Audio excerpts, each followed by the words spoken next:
Okay, thank you very much, Jeremy. I'm really happy to be here to share some random thoughts about, continuous time models and estimation. What I'll do today is to basically talk about techniques. So hopefully it's not that boring, but unfortunately we need to learn them because those techniques are gonna essentially allows us to solve continuous time models. And so what I'll show you is how to solve these models. And then in the second part, or the third part, I'll talk about a couple of applications and how would one estimate this model.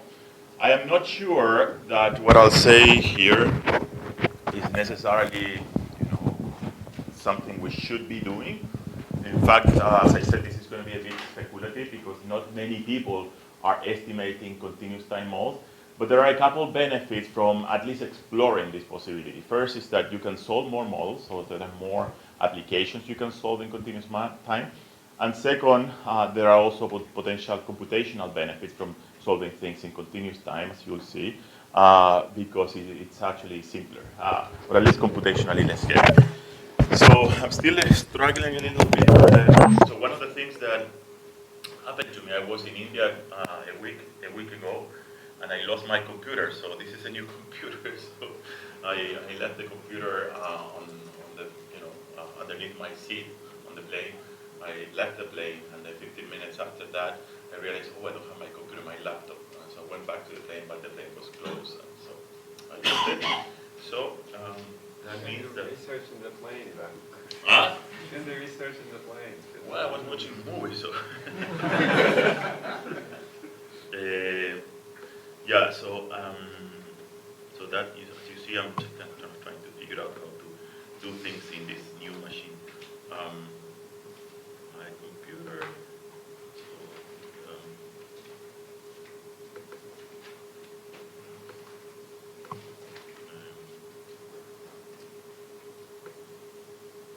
now it's, so this should be defined. Okay, get there. Done. Don't be scared. It's 100 slides, but hopefully we won't go over all of them. And so, as I said, so my objective today is to do three things. So first, I'm going to introduce stochastic calculus, which is the techniques that you need to learn to solve these models. And again, learning about them. So this is going to be sort of a joint effort to understand them. And then I'm going to talk about two applications.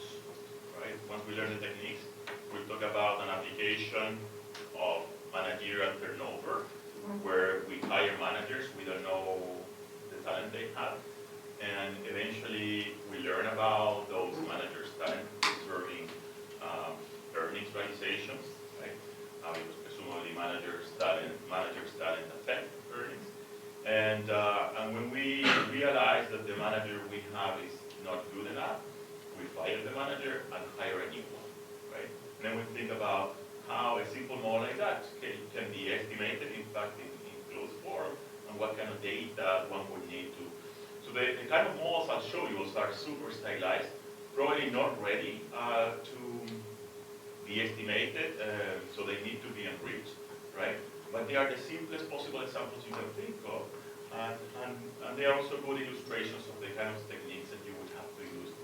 Again, there are not that many people estimating continuous time model, and it's not really even clear what the benefits are. So I want to be upfront about that. So think about this as a speculation of an amateur. Okay, that's the way I want you to think about it. So let's start with continuous time calculus or stochastic calculus. So why do we want to learn about these things?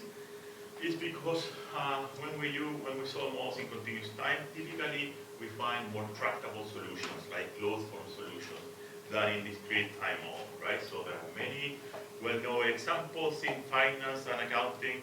If you want to do option pricing, continuous time is really the right way to do it. If you want to calculate real options, right, where you have, for example, the ability to shut down an asset, start a component, things like that, then again, if you want to do portfolio choice, or even if you want to do dynamic contracts, right? So lot of development, I think, lately in the 2000, maybe 2010s, right, on dynamic countries, and I'm going to show you an example of those. So you'll see that the techniques are sometimes a bit scary, but the arguments will always repeat. So once you learn them, you just apply them almost mechanically, right? So that's kind of the way, at least I do it. So we'll talk about something called Brownian motion, which essentially is a model of white noise, right? You've heard the term white noise, but in continuous time. So essentially shocks that are IID over time, right? But in continuous time. We will think about two canonical processes. The first one is Brownian motion, which captures the notion that there are shocks in every period.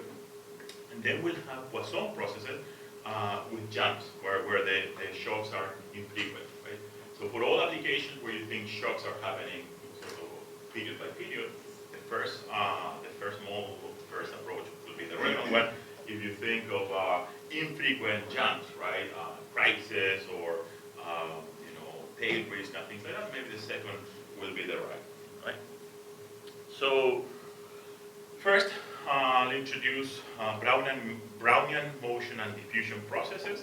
I'll discuss some of the results and some of the proofs, but I'll try to skip most of the technical details and proofs. I'll leave it for you to make sure you understand the proofs, because that's obviously important. So these are the topics that we'll cover. The general concepts in stochastic process.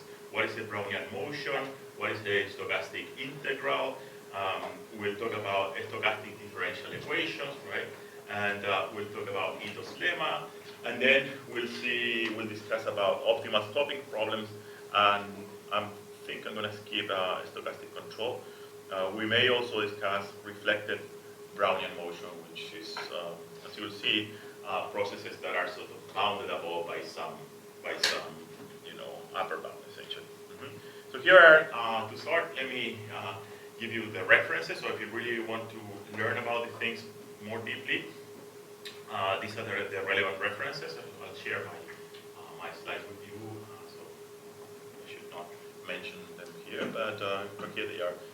There are 3 or 4 books that might be helpful if you want to learn a bit more. Okay, so the first thing we should do is to define a stochastic process. Typically, a stochastic process includes this notation, right? So we have this set omega, then we have F, which is the set of events, right? It's a sigma algebra on the possible events that may happen in nature, and P is the probability measure on these events, right? So these are the 3 elements that define a probability space. I'll give you this because this is you will find it always described like this in the papers and the books. We will also use the concept of filtration, which is a family of sigma algebras. You should think of the filtrations, this Ft that you see here, as the history of the game, right? So it's the information available to you at each point in time, right? And of course, that will determine the way people behave, right? Now, a stochastic process X here, right, is essentially a vector of points that evolve over time, T, right? And is Ft adapted, right? If for all T greater than 0, this random variable, Xt, right, that is developing over time, depends essentially on Ft, essentially the information available at time T, right? So the filtration generated by this random process, right, is denoted Ft, and the filtration generated by X is appropriate when that is the only relevant source of uncertainty in the sample of the process X. So we'll see X evolving over time, and at each point in time, right, that is the information that we will have available to make decisions, right? So the sample path or the evolution of X. Okay, so that's define what is stochastic process is. we have to define also what a martingale is. So a martingale is some special case of a stochastic process on some, again, filter probability space, right? And that has the following properties. So first of all, it's bounded, so in expectation is less than infinite. And the other thing is that its expectation in the future, given the information up to period t, right, is its value today, right? So that's a martingale. Our best guess of this process, which we call a martingale, is its value today. Okay, so that's what a martingale is. And here you have three possible examples of a martingale. So we have this one, for example, which is the sum of shocks, right? Where we have Vk being an arbitrary bounded stochastic process, and this Z ends as a sequence of random variables with mean zero, right? So that essentially is a martingale with respect to the filtration given by the shocks Z1 to Zn and V1 to Vn plus. Right? So essentially, at time n, if you want, if we have this information, the best prediction we can make of what's going to happen with this process in the future is exactly its value today, right? Similar, we can have, for example, a different process where the shocks are not additive, but they are multiplicative. So we have the Z's, right, being shocks, right? Of course, for this to be a martingale, what we need is that the next shock, conditional on the shocks that have realized till today up to time n, is equal to 1, right? Given that we are multiplying. Right? So that's the second example of a martingale, right? Another example is MT, where MT is a Poisson process, right? A discrete process that can be 1, 2, 3, any integer value, and where lambda is the rate at which these shocks arrive over time, right? Multiplied by t. So it's essentially lambda is the rate per unit of time, right? So that is also a martingale, right? Where the information we have is how many shocks we have received already up to time t. Yes? Can we close the window? Which window? This one? No, The black. this one? The before. So something.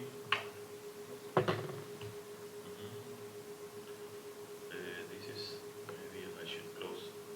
What is this? Let me show you. It's much more complicated than stochastic calculus. Closing the window. Closing the window. Yeah. Okay. Okay, so stochastic process, a martingale, and then I'll give you a result called the martingale optional stopping theorem, which we will use also repeatedly here.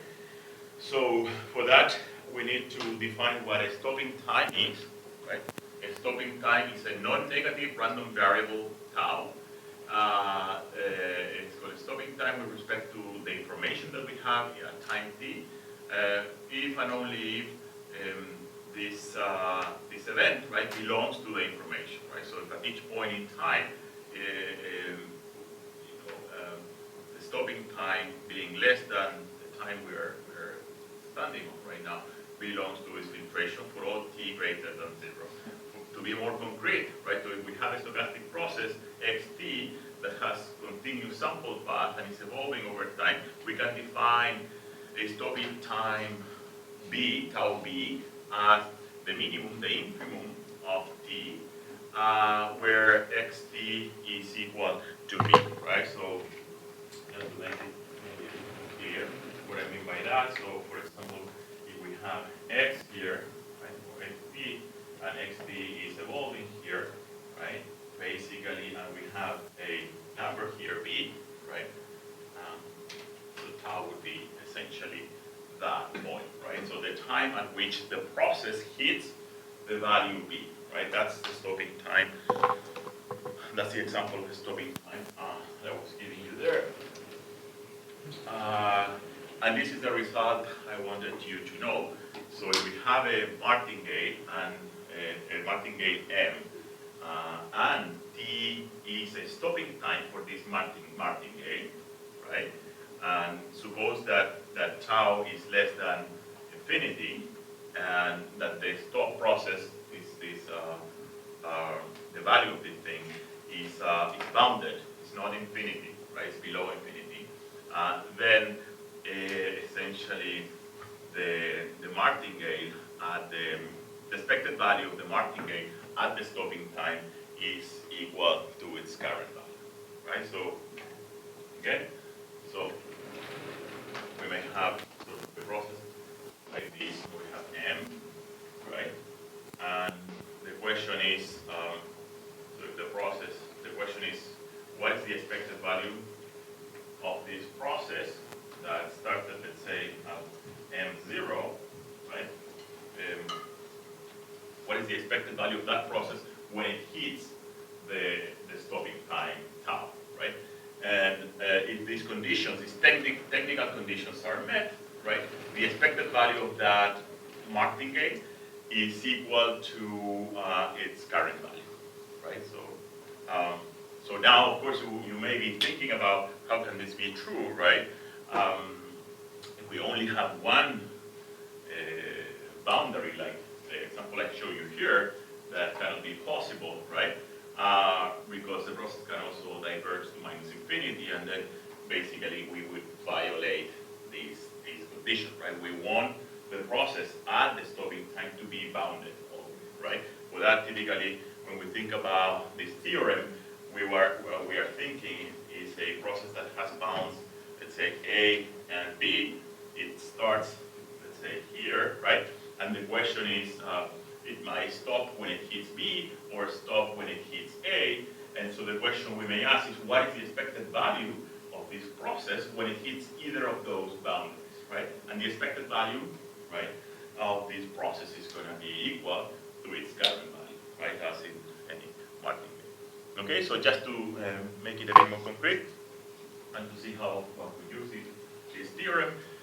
So suppose we have a random walk, Sn, where we are adding shocks over time, these shocks Zk, where the shocks are discrete. Here they can be either -1 and 1, and the probability of these shocks has to be equal to 1/2, so the expected value of the shocks is 0, right? Now, let's take two positive integers, A and B, and let's define stopping time, as I was telling you here, as the minimum time greater than 0, where this random walk is outside the set minus A comma B, right? Then the question is, what is the probability that this random walk at the stopping time is equal to minus A, right? Since Sn is a martingale with a starting value 0, and by the optional stopping theorem, we know that this expectation must be equal to a 0, right? Must be equal to 0. At the same time, there are two possibilities, right? At the stopping time, it's either we're going to be minus A, right? Or we're going to be B, right? Weighted by their corresponding probabilities, probability that the random walk is equal to minus A, and the probability that is equal to B. Of course, the probability that is equal to B is 1 minus the probability that S is equal to minus A, so we can solve for the probability that this happens, right, using this theorem, which gives us essentially what you see there, B over A plus B, right? So that, of course, is the probability we need for making sure that the expected value of that process, right, is equal to a 0, which it needs to be given the optional stopping, martingale optional stopping theorem. Okay, just quickly. Okay, so here, this is a very important concept, the concept of Brownian motion, which we will be talking about. This is the way it is defined, right? A standard Brownian motion is a stochastic process B, right, that has three characteristics. First of all, it has continuous sample path. So if we look at this process, right, over time, right, we'll see that it's continuous. There are no jumps or gaps or anything like that. It's continuous, right, continuous sample path. The changes in this process are independent of what happened in the past or IIT. And for all t greater than 0, right, we have the difference between the process at time s minus the process at time t. So for any interval, with s minus t, essentially s, t comma s, right, then this process, right, has mean 0, is normally distributed and has mean 0 and variance s minus t. So these are the three characteristics that define what a standard Brownian motion is, and this is sort of the basic component of the processes that we will be thinking about. We will combine them, we will add trends to them, and change the variances, but the standard Brownian motion is always going to be kind of the atom, right, that we'll be using to construct different kinds of stochastic processes, right?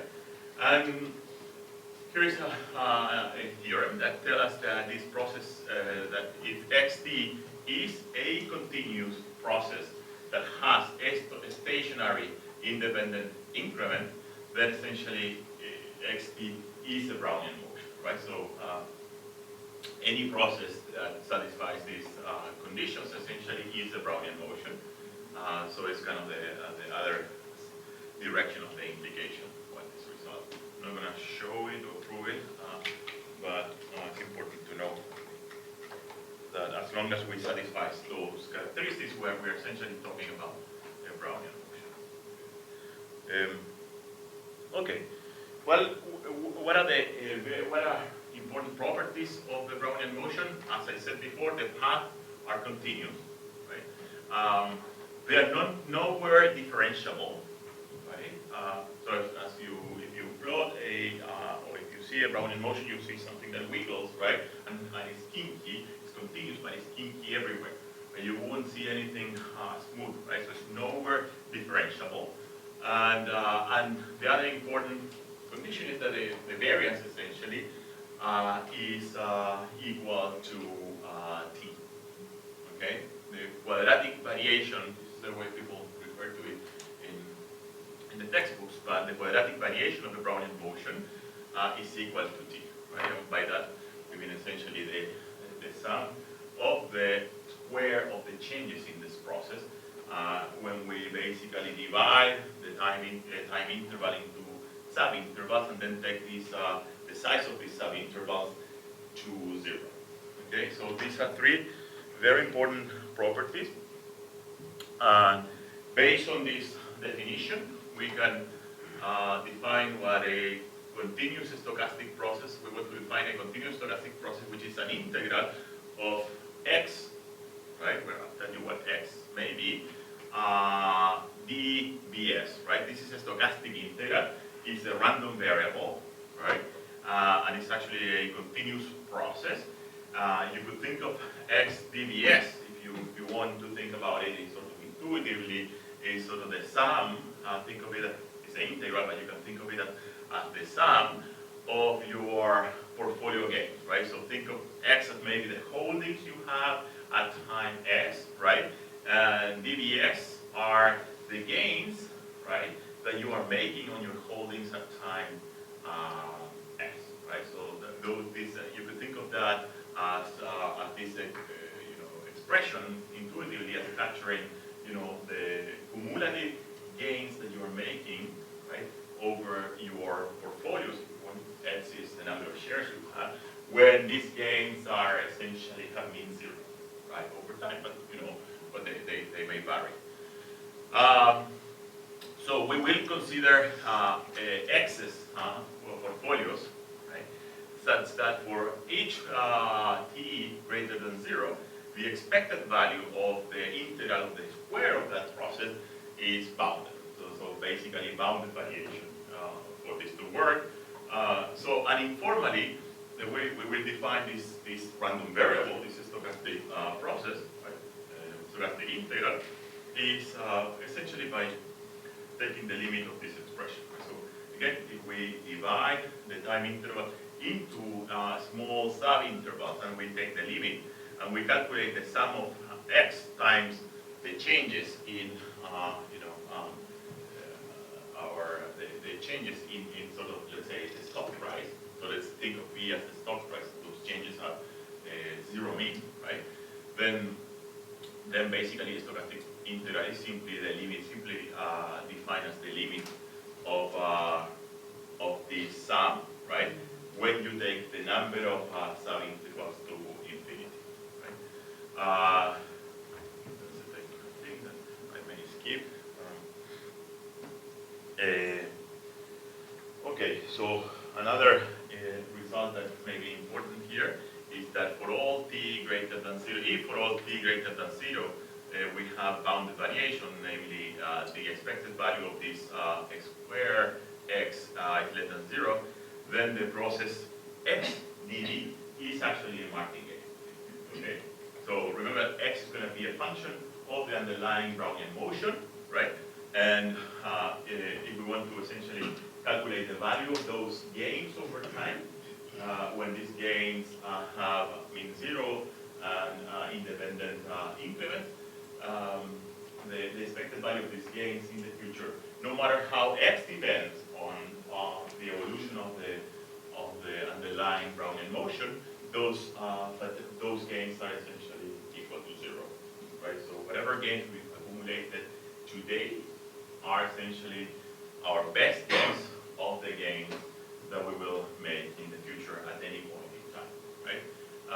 And in addition to that, not only we know that this random variable is a martingale, which is important, we also, one button, only one button is important, so the red one. But in addition, we have that the expected value of the integral of this, of the square of this random variable is equal to the expected value of the integral of the square of x. Okay, so that's another important result that will be used. Okay, so we've said what a stochastic process is. We said what a martingale is. We talked about the stopping time. We talked about very quickly about what stochastic integral is, right? Some properties, and let's now talk about an important result, an important lemma that again we'll be using very frequently in the future.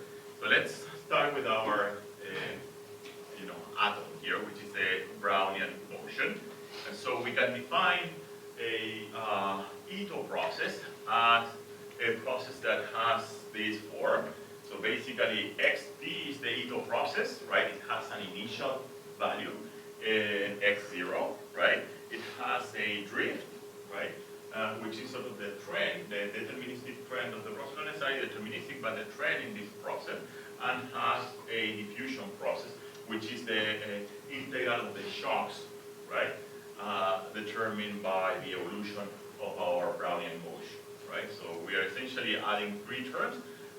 The first one is the initial value of the process. The second one is the sum of the drift terms, mu s, over time. And the third is the sum of the random shocks, essentially. So that is an Ito process. So oftentimes, instead of writing the levels, people write dx, right? Which is essentially the change in x, right? In a very small interval of time, right? And we should think of that change as driven by a drift, mu t, that may be changing over time, multiplied by the size of the interval that we are considering, which is typically very small, right? It goes to 0, right? Plus the random shocks with volatility sigma t that can be a function of x, for example. Okay, so that's an Ito process. You'll see it all the time when you do continuous time models. So some people who are rigorous would say that this expression doesn't have really a formal meaning, and it's a way to represent what we have here, which does have a clear formal meaning. Okay. Okay. So I'm sorry I'm giving you a lot of results very quickly, but unfortunately, this is what we need for solving them all, and this is a key theorem that one would use in dynamic contracting continuous time. It's called the martingale representation theorem. We've seen that a process of that form, right, is a martingale, and what this theorem is going to tell us is that the converse is also true, right? So essentially, what the theorem tells us is that if B is a standard Brownian motion, right? So it's our starting point, and F is the filtration, the information generated by this Brownian motion. Now, suppose that M is another process that depends on the evolution of B, right? And that is bounded, so it has bounded variation. Then, what this theorem tells us is that we know that MT, this martingale, can be expressed in this way, can be represented in this way. We have its initial value plus a sort of a weighted average of the previous shocks, right? So if you think of the integral, think of the integral again as a summation sign, and basically what this result is telling us is that we are summing the previous shocks up to period t and weighted them by a process Bs, right? And we can do that because this martingale representation theorem guarantees that there is such process Bt, right? That allows us to represent MT in that way. So we'll see that this result is key to solve dynamic contract problems because it's the one that allows us to represent the law of motion, the evolution of the continuation payoff of an agent in a contracting setting, right? Yeah, there was a question. So MT is any martingale? MT is a martingale, M is a martingale, yes. So it can be like Any martingale that satisfies this condition and is how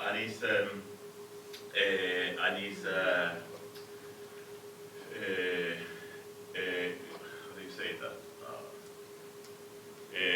And that depends on the filtration, the history generated by the Brownian motion. So any function in a way, any function M of the underlying Brownian motion that satisfy that is a martingale and that satisfy this bounded variation condition, right? The expected value of m squared is less than infinity for all t, can be represented by this Bt process essentially, right? You can write it that way as a starting value plus a weighted average of prior shocks. Yes. Do we have the equivalent if the M process is dependent on two different sources of shocks? If the M process depended, yeah, I think so. So you're saying if we had a martingale that depends on a vector of shocks, Yeah. we would have an equivalent. I don't know how would you write that, but I'm sure that that also. Yes. That was a question. Sorry. No. Okay, so that's the martingale representation theorem. Just remember that the way you want. As I said, I'm just telling you that MT is a weighted average of prior shocks, where BT is kind of the weight. Okay, so let's now do two things. We'll solve stochastic differential equations. I mean, we're getting from more like abstract to more applied slowly, so you just bear with me, have a little bit of patience. Yes? So if we go back to the previous slide, given the definition of martingale, does that mean the second term, if you take it to the limit, it goes to zero? So, If you take t to the limit, the integration term, does Yeah. that have to be zero? if you take t to what limit? To infinity. To infinity, is still 0. Okay, so the expected value of mt, or when t goes to infinity, is n0. So for any t, that is true, right, including infinity. Okay. Okay. So what is a stochastic differential equation, right? It's an equation that looks like this. So we have the change in x, right? Where the change in x, as I said before, has two components, a drift, right? Per unit of time, dt, right? Plus a diffusion term, sigma, times the shock dV, the change in the underlying Brownian motion. We said that the meaning of that equation is the second equation that you see there, right? And we will try to solve those equations. We'll try to solve those equations. In some cases, we may generalize it a little bit, but let me ignore that for now. But this is the thing we want to do. We want to solve it for different assumptions about what mu and sigma are that are often used in the literature. Okay. So, for example, before we solve it, I'll give you Ito's lemma. I'm not going to prove it, and I am not sure you will remember it. But let me give you the lemma, Ito's lemma. Sorry, about overwhelming you with so many results without much context. But again, these are tools that that once you understand them well, you will be applying them mechanically. So this is Ito's lemma, because in some cases we will want to learn not just how x will evolve, right? We will want to learn how any function of x will evolve, right? And to know that, you'll be using Ito's lemma, right? So it's an extremely powerful result, right? That tells us if we have a function that depends on x, right, the realization of this process, and time, potentially, where this function is in situ, so basically not only the function is continuous, but also its derivative is continuous in x, and it's also continuous in t, the function, then, and where x is an Ito process, right, then basically we can think of the Ito's lemma as telling us how the change in f will is determined, and I don't know if this is the most intuitive way to write it, but essentially the change in this function of x and t has two components, or two integrals, right? So this integral, right, captures sort of the drift again of the process f, and has three elements, right? The derivative with respect to t of that function, the drift of the underlying process x multiplied by the first derivative with respect to x plus 1 over 2 times the volatility square, so the standard deviation to the power 2 multiplied by the second derivative. So that's the drift of this new process, so it has three elements. Plus, we have the diffusion term. We have sort of the sum of the earlier shocks up to period t. And so the integrand here is going to be sigma, right, which can be a function, again, of x, multiplied by the first derivative of that function with respect to x. Okay? So that's what the Ito's lemma is telling us. So some people write it a bit differently, but it's the same. Instead of writing the integral, they basically say df, right, is equal to ft plus mu f x, right, plus 1/2 sigma square fxx dt, right, plus sigma fx dv. Right? This is another way of writing that result, right? So the change in f over a very small interval of time has a drift component, right, given by these three terms, and has a diffusion component where the volatility of the new process f is the product of sigma times the derivative with respect to x. Okay, so that's the result. Here is the proof of the formula. Clearly, I'm not going to cover it. If you're interested, you can check it. But let's now do application. Let's think about solving problems. Sorry about that. Let me just should I erase this part because it's kind of, no, it's okay. So should I erase this one? It's okay, please, no? Do I need to erase anything? So you can see it. Sorry. Yes. Okay, so this is a famous important process in stochastic calculus. It's called the Ornstein-Uhlenbeck process. It's the analogous of a AR1 in discrete time, right? So the process, basically the change in x, is minus k, right, times the level of x times dt. So k here captures the degree of mean reversion, essentially, in this process. Also, if you think of an AR1 process with the parameter rho, right, this is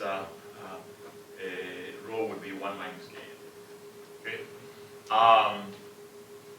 So that's a Ornstein-Uhlenbeck process, and the way to solve this, for example, the way to solve this stochastic differential equation is to define a new process that is equal to yt, right? It's a function of the underlying process. So yt is e to the power kt multiplied by x, right? And so if we apply Ito's lemma to that process, then we obtain that dy is what you see there, right? So it's equal to e k or kappa t multiplied by sigma dv, right? So if now, once you have that, you integrate, right, that process. If you integrate, if you integrate dy, right, you get this yt over. So you integrate over 0, t, you get yt equals y0 plus the integral of this sort of weighted shocks, if you want, where the weight is given by this exponential ks, right? And now, after we have that, we can again substitute the value of y. Remember that by definition, y is equal to e kt multiplied by xt, and recover the solution to the equation that we were really originally trying to solve simply by substituting yt up there. So that's the solution, right, for the Ornstein-Uhlenbeck process. Okay, so that's the first one. Another one that is very, so why is this important again? Because it's kind of the, as I said before, it's the equivalent of a mean reverting process. So in this case, the process has mean 0, right? Because it's basically the sum of these shocks with mean 0. But you could assume something different. You could assume, for example, that the x piece, if you want to add a mean, is equal to minus mu minus x, minus k here, mu minus x dt plus sigma dv. So you can add a mean if you want to make it with positive mean, right? We still have this mean reversion as long as the process deviates from the mean. So it should be x minus mu. Essentially, if the process is above the mean, then on average the process reverts at a speed k, right? So as I told you before, k is capturing here the speed of the mean reversion, right? So that's an important process because for many applications will be relevant, and empirically will also be very relevant if you really want to capture that most of the processes that we have in the real world have some persistence, right? So whether you're thinking of cash flows earnings or any accounting process, there will be some mean reversion. And of course, the simplest process that you could consider that has mean reversion is an AR1, and in continuous time, this would be analogous.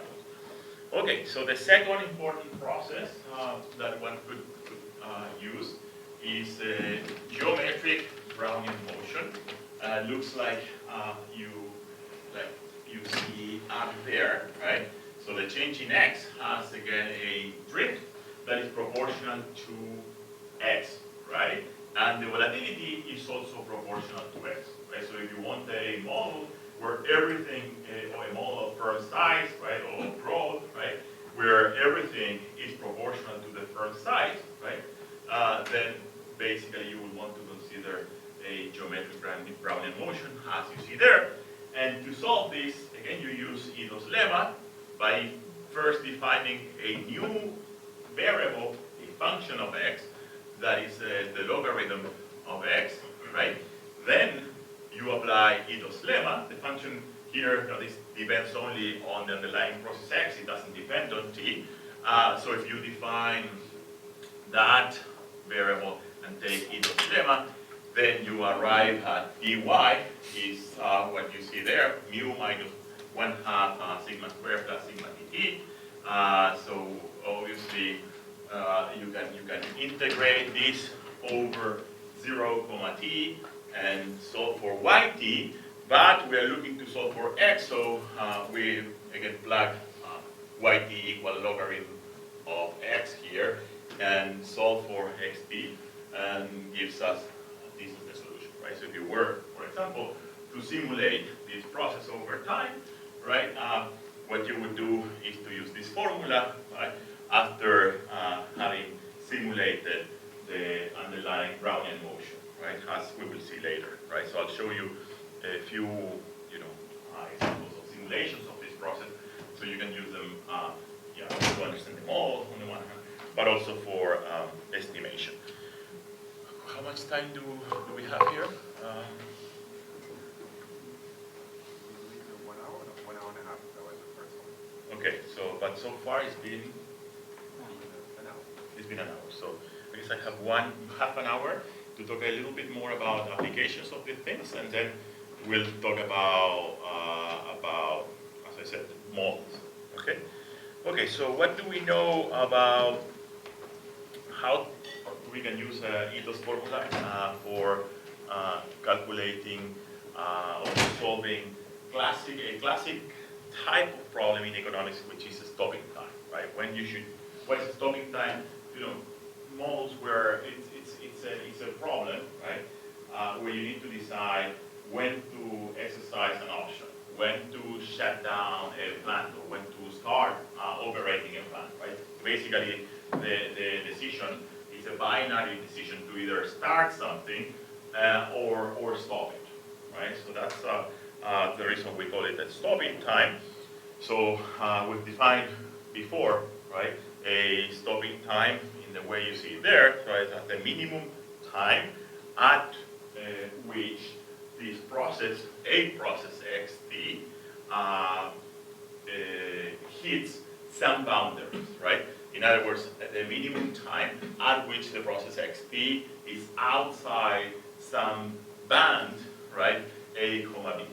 Right? So if we have an interval a comma b where the process is moving, the stopping time is going to be defined as the time where we basically exit that interval. Okay.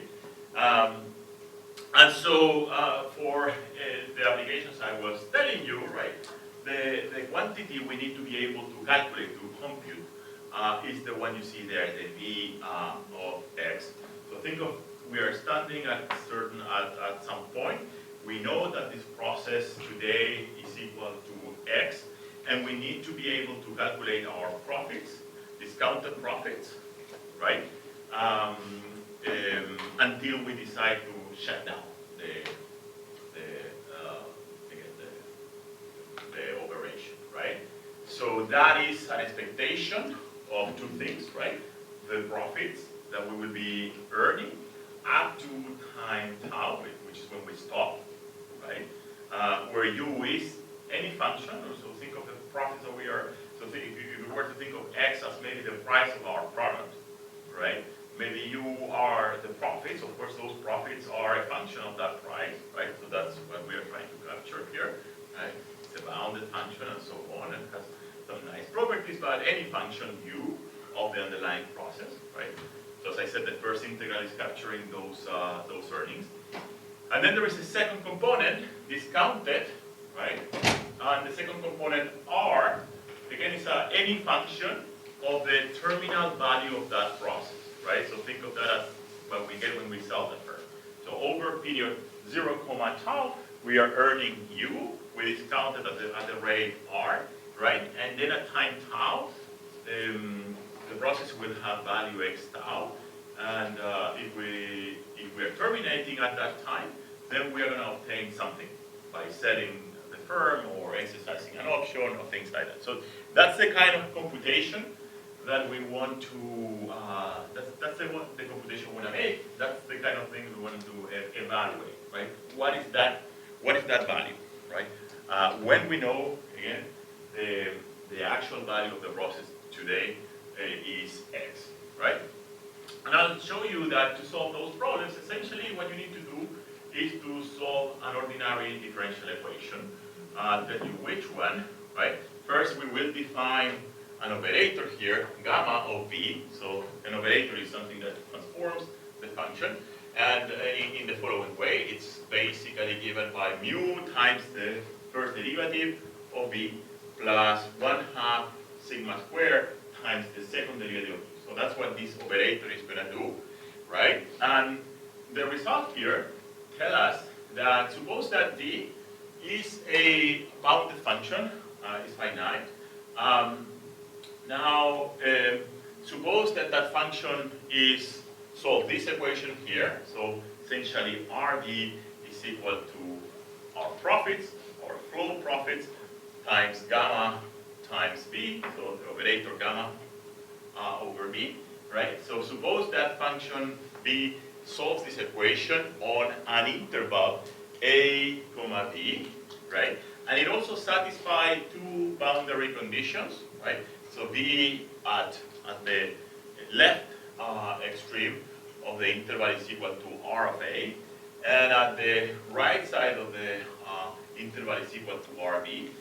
Then essentially this value, this function here, is equal to the expectation you see there, right? So if you wanted to compute that expectation there, the way to do it, right, is by solving this equation, which is an ordinary differential equation. In some cases, you can solve it actually in closed form, depending on what mu is or what u is, and etc. But this is something that MATLAB, any software can handle very easily. So that's a nice result.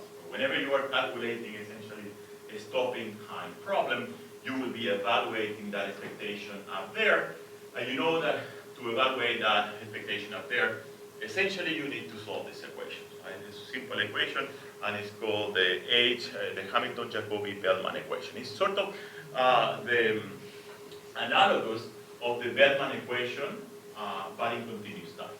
Okay, so that's for you to remember. Okay, that's an important result, and I'm now thinking whether we want to talk about it or not. This is just basically the proof of the statement I just made. You can check it later. But let's maybe see a couple of examples of how to use this result to calculate some moments, essentially. For example, here is example number 1. So suppose we are trying to calculate the expected time, the expected value, the average stopping time. How long is going to take on average to make the decision to stop something, right? Maybe fire a manager, for example, right? When we know that this is going to happen whenever we exit this interval, right? So suppose we define this stopping time as you see it there, right? Whenever we exit the interval a comma b, right, we're going to stop, right? And what we are trying to calculate is the expected value of that stopping time, the average time that it takes to fire the manager, for example. Now, if we do that, right, essentially what we need to do is to recognize that this is the same problem we had before, right? An expected value of some flows. Now, the utility here is going to be simply equal to 1, right? Each time, time increases by 1, our payoff is going to be 1, right? all the way up to the moment we fire, let's say, the manager, if that's the application we have in mind. But now we don't want to discount these payoffs, right? Because we want to just count time, right? So we use an interest rate of 0. And then our continuation value, once we fire the manager, there's nothing else to count. So RA and RB for this particular problem can be set equal to 0, right? So let's assume, moreover, that the underlying process xt is an arithmetic Brownian motion. That essentially means that has a drift of mu, that is a constant value, and a volatility sigma, right? Then the kind of ODE that you need to solve under those assumptions is the one you see over here, right? So this is one that you can solve actually in closed form, right? Now, what we are really solving for is a function f, right? The equivalent of our function b before, right? Where the boundary conditions are the ones you see there, right? And if you solve that equation, again with the software, or if you know how to solve ordinary differential equations, you would get the result you see in closed form, right? So basically, it's a function of b, where you're planning to stop when the process hits the upper bound minus the actual current value of the underlying process divided by the drift plus this term here that has some explanations and so on, right? So again, you were thinking about how long it's going to take for me to fire this manager or to stop the plant or to exercise something, and you know that that's going to happen when either you hit upper bound B or lower bound A, and you want to calculate that, the expected value of that time. That's the kind of formula you would use. Another important result or another application, another example, is when you want to calculate not just the expected time, but the expected discounting, right, of something. So suppose that E minus R times D, right, is, suppose we are getting $1, but we are going to get it at some random time, right, defined by a stopping time tau B, when the process hits B, right? So the process has to grow, and when it hits B, we're going to get $1, right? See, if we calculate the discount factor of that dollar, we would have to essentially compute expected value of E minus R times tau, right? Where tau, again, is a random variable. However, we can use the result before to calculate that moment again. Assume, for example, that now we have a geometric Brownian motion, so instead of having just mu, the drift is going to be proportional to the actual size of x, and the volatility is going to be also the same. Now, in this case, UD is going to be 0, so we are not getting anything in between until we really hit this bound. So now the flow paid would be 0. Now, once we hit, essentially R of B is once we hit that, basically tau B is equal to 0. So RB is equal to 1. So that's the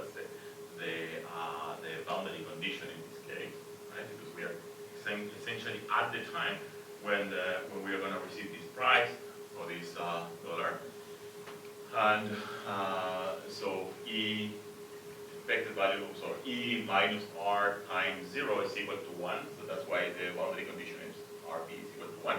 And so the ODE we will have to solve there is again R of F is equal to the drift mu x times F prime plus 1/2 sigma square x squared. Now the volatility is sigma square x squared times the second derivative.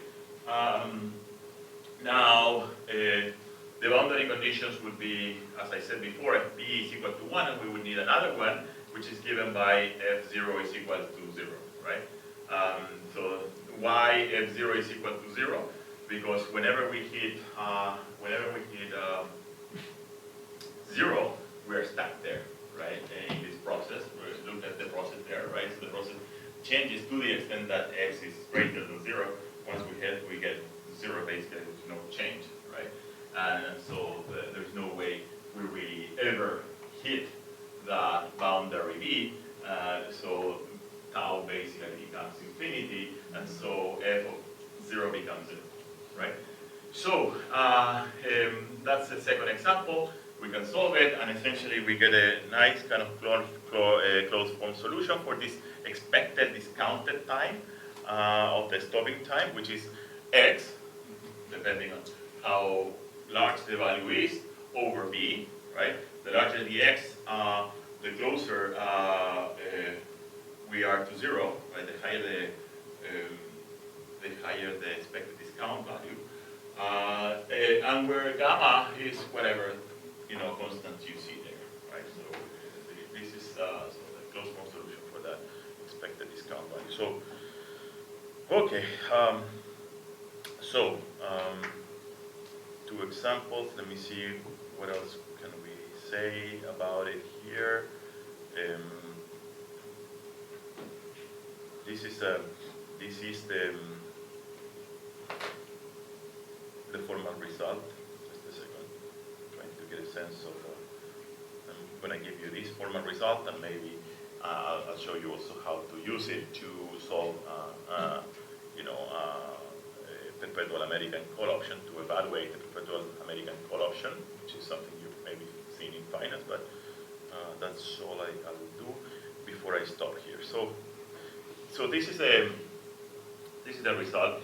So under technical conditions, the value function, right, our expectation of the payoffs, is going to satisfy the first equation for all x in the continuation region, right? So if we were continuing for x in a comma b, right, the value of our expected value essentially will satisfy the first equation.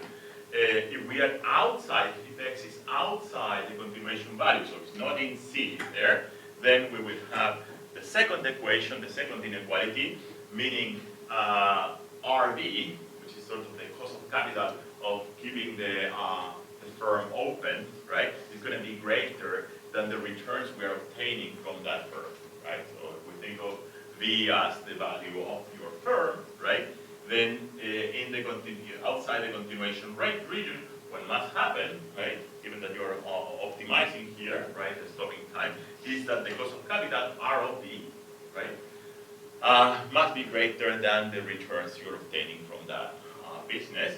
And if you are, but if you're outside the continuation value, it means that you stopped it and you obtain R of X. Okay, so that's what will happen under the optimal policy. And so the optimal policy is essentially defined as the time t when xt is outside C, for outside C, where again C is the continuation region, essentially, the values of x where you want to really operate the firm or continue the process, right? So that's the Hamilton-Jacobi-Bellman equation, as I said before. So unlike in discrete time, this equation is actually only a conjecture. So it's not always true that this is going to give you the optimum. So you have to prove and verify, of course, that it does. But actually, you can ignore that because for most cases, under very sort of general conditions, this is really what gives you the optimum, and you should just ignore the verification step. But if you want to be rigorous, you'll have to give some arguments. I have here in my notes so the verification for some of the examples, so you want to see how those verification arguments work if you want to really establish that you found the optimal stopping time and the value function. Okay, so let me think about it. I think I'm gonna skip it. So here's how you,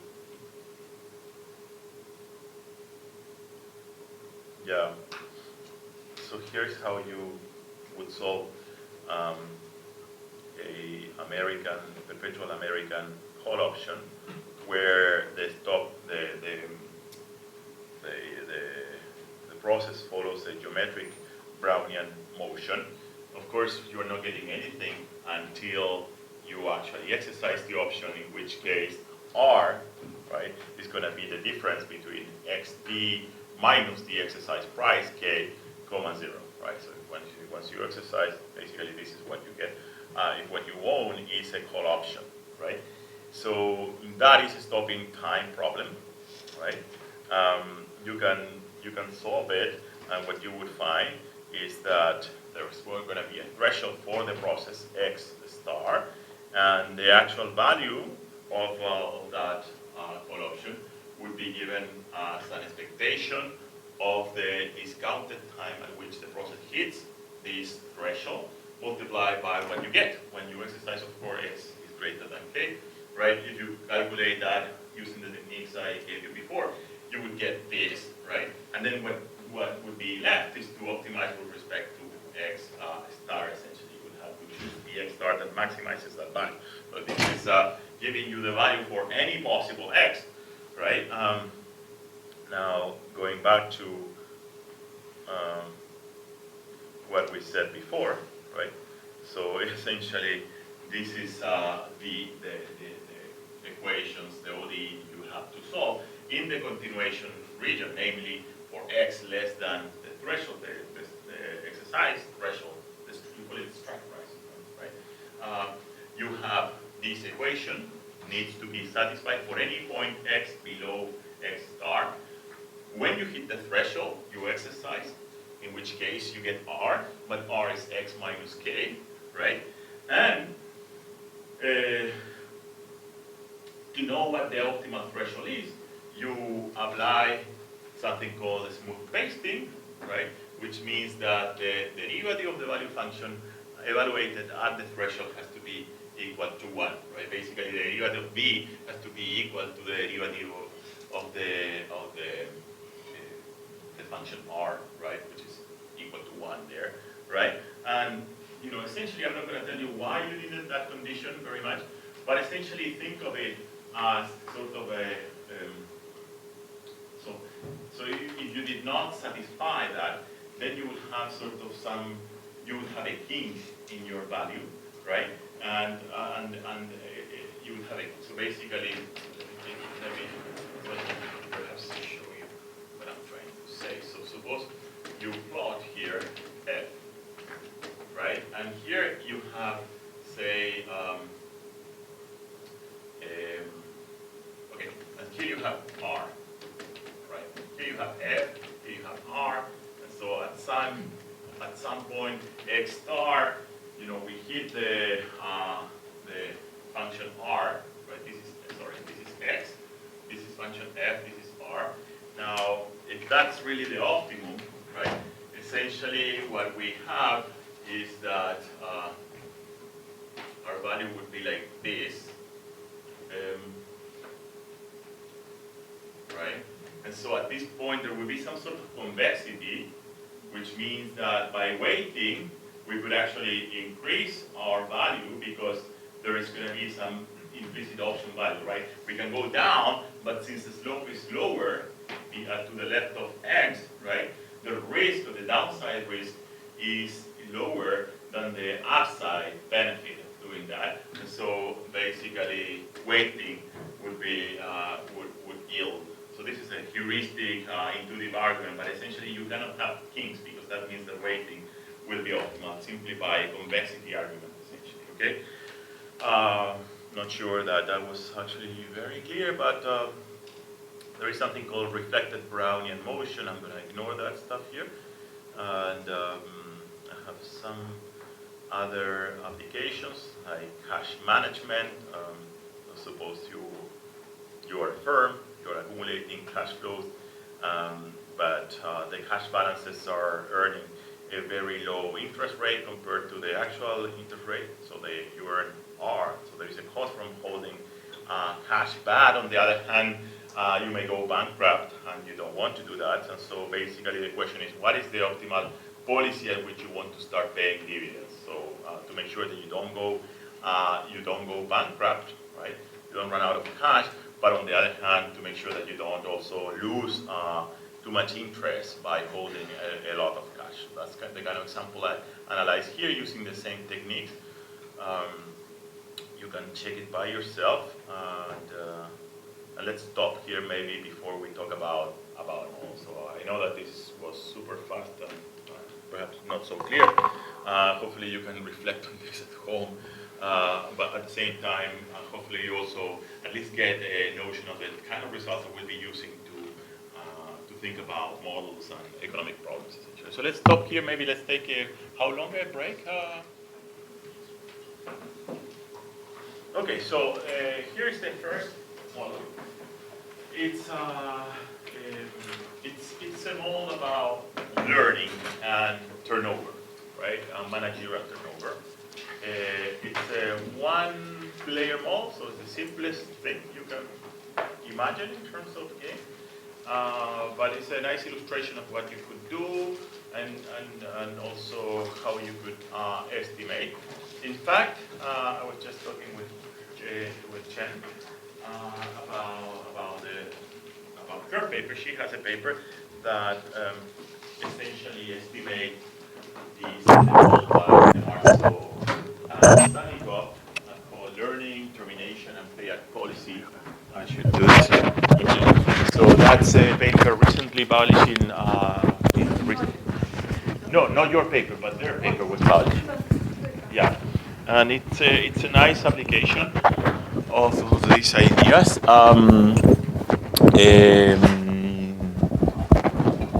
There is also a version in discrete time, although I'm not sure it's exactly the same because it's not stationary, by Luke Taylor. Right? Luke Taylor essentially does something similar, where managers are fired when principals learn that they are not talented enough, right? But there is a cost of firing them, and the question is, when do we stop the manager, right? So basically, the question is, what is the optimal stopping time, right? They put in terms of the things we've been discussing here. Contrary to the original model, which is an agency model, I'm gonna abstract away completely from the agency part, so the agent will not be doing anything here, so it's gonna be a passive player, right? So if you wanna enrich them all, go to the paper, or see what Chen is doing, which is an estimation of this model. So here are the assumptions of the model. So there are cash flows or earnings, X, right? The change in X has a mean, delta star, right? And some random shocks, right? Think of dz as it's a Brownian motion that is basically adding noise to cash flows because delta is a parameter that captures the manager's talent, right? So good managers have high deltas, bad managers have low deltas, but the problem is that we don't know the manager's delta when we hire him, right? We know that this talent has a normal distribution with some mean delta 0 and some variance gamma 0, right? That's what we get when we start, at least in expectation, right? But moreover, the manager's talent is not fixed, it's changing here. And the law of motion of delta star, the true talent, not the belief about talent, is essentially, delta is a random walk. Why do we know it's a random walk? Because its changes are, our IID are basically mean 0, right? So we have d delta is equal to sigma times dz, where z is the Brownian motion, essentially. Because z, notice that there is a difference between the z star up there, which is the noise in cash flows, versus the shocks to the manager talents, right? So that's in terms of the assumptions. As I said, the basic problem here is that we need to update our beliefs about the manager's delta star based on a signal that we observe continuously, which is the firm's earnings and the firm's cash flows, right? So we need to form expectations and update them.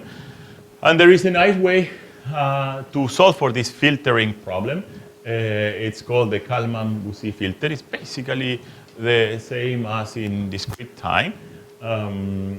So in a steady state, right, the changes in our beliefs about the manager's talent, and notice that I distinguish beliefs which are not with a star from the true delta, which is the underlying process that we don't observe, right? So the change in those beliefs is equal to some constant, at least in steady state. It's typical, more generally, this would be a function of time.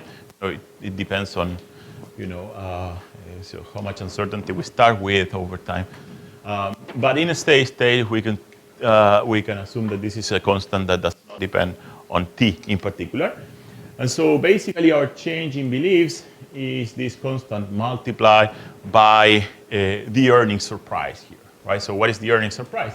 The change in earnings minus what we expected the earnings to be at time t. And what we expect it to be is basically delta t, our beliefs about the underlying manager's talent, multiplied by dt, right? So this is what we're doing. We are updating our beliefs about delta based on earning surprises, and the extent to which we update those beliefs depends on the sort of signal to noise ratio.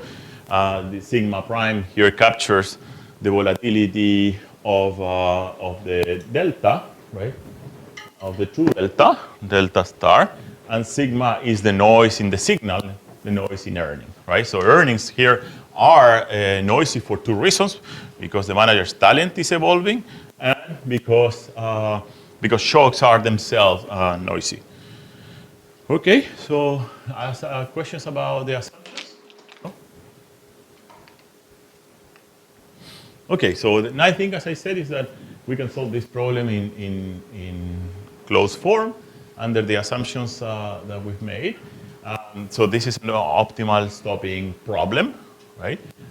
Where the firm will fire the manager when our beliefs, delta, about the manager's talent hit a lower bound, delta L, which is endogenous, of course, right? Has to maximize our value. And let's denote by tau L the first time this happens, the first time the manager's perceived talent hits delta L. We will make an assumption. This goes back to your question, Chen, right? We will make the assumption that what we get when we fire the manager is this function R, right? Connecting with the previous discussion, is going to be V of delta 0 minus C. So what are we capturing here, economically speaking? We are capturing the notion that there is a population of managers out there from which we can sample a manager and restart the process at its initial belief. But firing the manager and getting a new one from the population with mean delta 0 is costly because there is a C is positive there, right? So that's so notice that as you were pointing out, Chen, right? So this R is endogenous, right? To know what R is, we first need to solve for the value V0, right? And so that is sort of an additional complication of this problem, right? So the actual kind of sometimes people call scrap value or termination value is endogenous, right?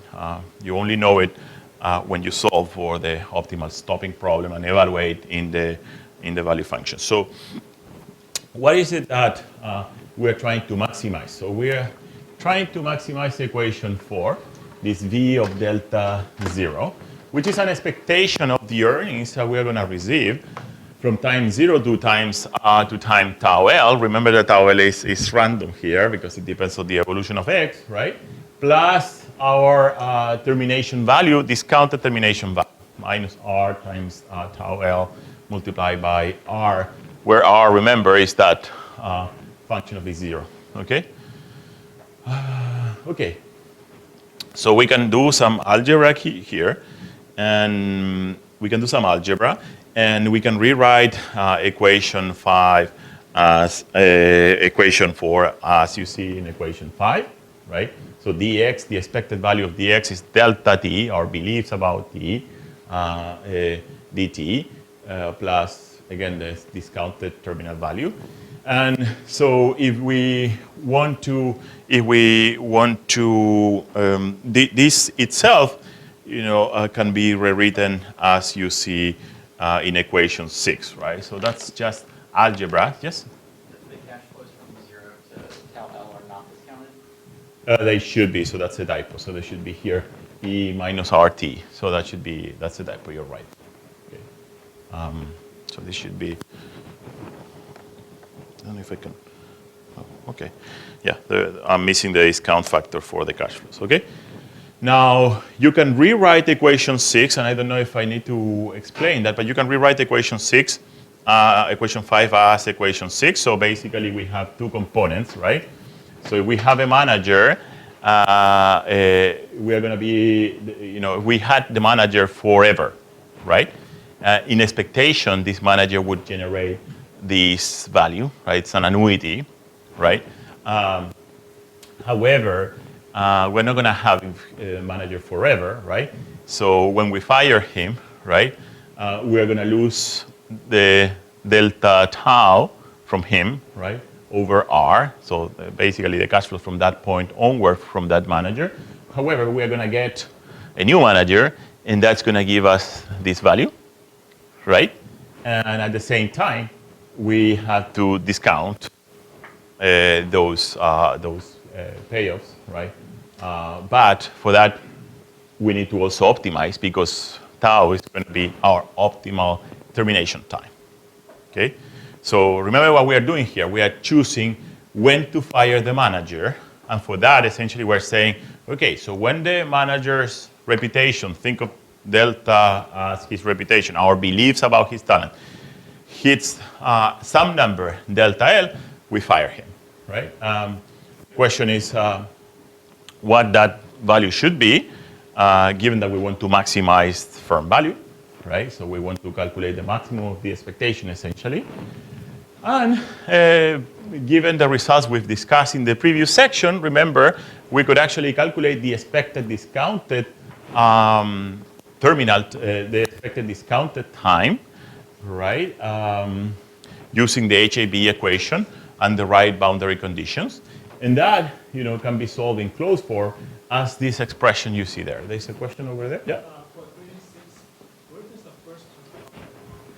What is, sorry? The first term. The first term, delta 0 over R. So basically it comes from, you can write, sorry, hopefully I get this right, but basically you can write the integral from 0 to tau L, right, as the difference between two integrals, right? The integral from 0 to infinity, right? And the integral from 0 to infinity of the expected delta is delta 0 over R, minus the integral from time tau L to infinity, right? So basically the first term is coming from this integral. So that's what was done there. So, but going back to the expected discounted time, when we terminate the manager at time, so when our beliefs hit delta L, is given by this function in closed form, right? So naturally, if we are there, so if we are already there, so if delta 0 is equal to L, to delta L, this number is going to be equal to 0, and there's not going to be any discounting, right? On the contrary, if delta 0 is very high, right, we will probably not get to fire the manager, so this is going to go to infinity, and eventually this is going to be, yeah, so if delta, so does that make sense? Yeah, so basically this term is going to go to 0, okay? Okay, now, remember we are trying to maximize this part of the function with respect to delta L when the expected discount factor is this one, right? So this is essentially the way delta L is defined, is the arg max of that expectation, when remember R is V minus C minus delta tau L divided by R. So in other words, where we are really maximizing, if you want me to write it in a more explicit way, where we are really maximizing is this expectation I just showed you before, times B delta L minus C minus delta L over R. And this was delta 0 minus delta L divided by sigma prime. And this was minus 2R, I believe. Okay, so I think it's that, but sorry, this is a typo, right? So delta L is the arc max with respect of delta L of this number there. Does that make sense? Okay, if you maximize that, you get in closed form that stuff there, the second line, delta L is equal to R times capital R minus sigma prime divided by square root of 2 times R. Okay? Okay. I can ignore equation 8. It's not useful at this point. Just remind you again that our R is endogenous, right? So once we solve for delta, we will have B0. If you go back, right, you will have B0 here is equal to, a function of B0. And then to obtain B0, you will have to simply solve for B0 from that equation, right? So that's essentially the way you would get it. Chen, you were asking me about how do you incorporate that, right? So basically, you maximize for delta. You get sort of the second term of the equation for B0, also as a function of V of delta 0. And then you simply solve for V of delta 0 as the actual value function, right? So that's it. Notice something that I'm very puzzled about, and I think it's an IFH result. Well, not yet, actually. So what I wanted to show you is that in this problem, unless I'm making a mistake, and you guys will tell me, neither turnover nor the value depend on the noise of the cash flows. So remember, the cash flows or earnings are signaled here. They're noisy, right? They affect your learning. However, the variance of that noise is not really affecting the value function, what you get from hiring and firing manager, and it's also not affecting the rate at which you fire in steady state. I believe that's probably an IFH result of the IID assumption here. I don't know why, but this is what I get. I'll show you later what the value function is in closed form, in fact. Okay, so that's the model. That's essentially all I had to say about the model. Now let's think about estimation. And I'm going to do the estimation, but then I think about it is that you could estimate the parameters here in closed form by using the right data. So suppose we don't care about R. Suppose R is no, whatever, 5%, what you think is reasonable. So let's ignore R. So then the parameters that one could want to estimate and know about is delta 0. What is delta 0? Is the mean talent of the population of potential CEOs, right? Sigma is the noise in cash flows as a signal of talent. Sigma prime is the volatility of managers' talent, how much the volatility is exposed to changes and variation. And C is how much it costs to replace a manager, right?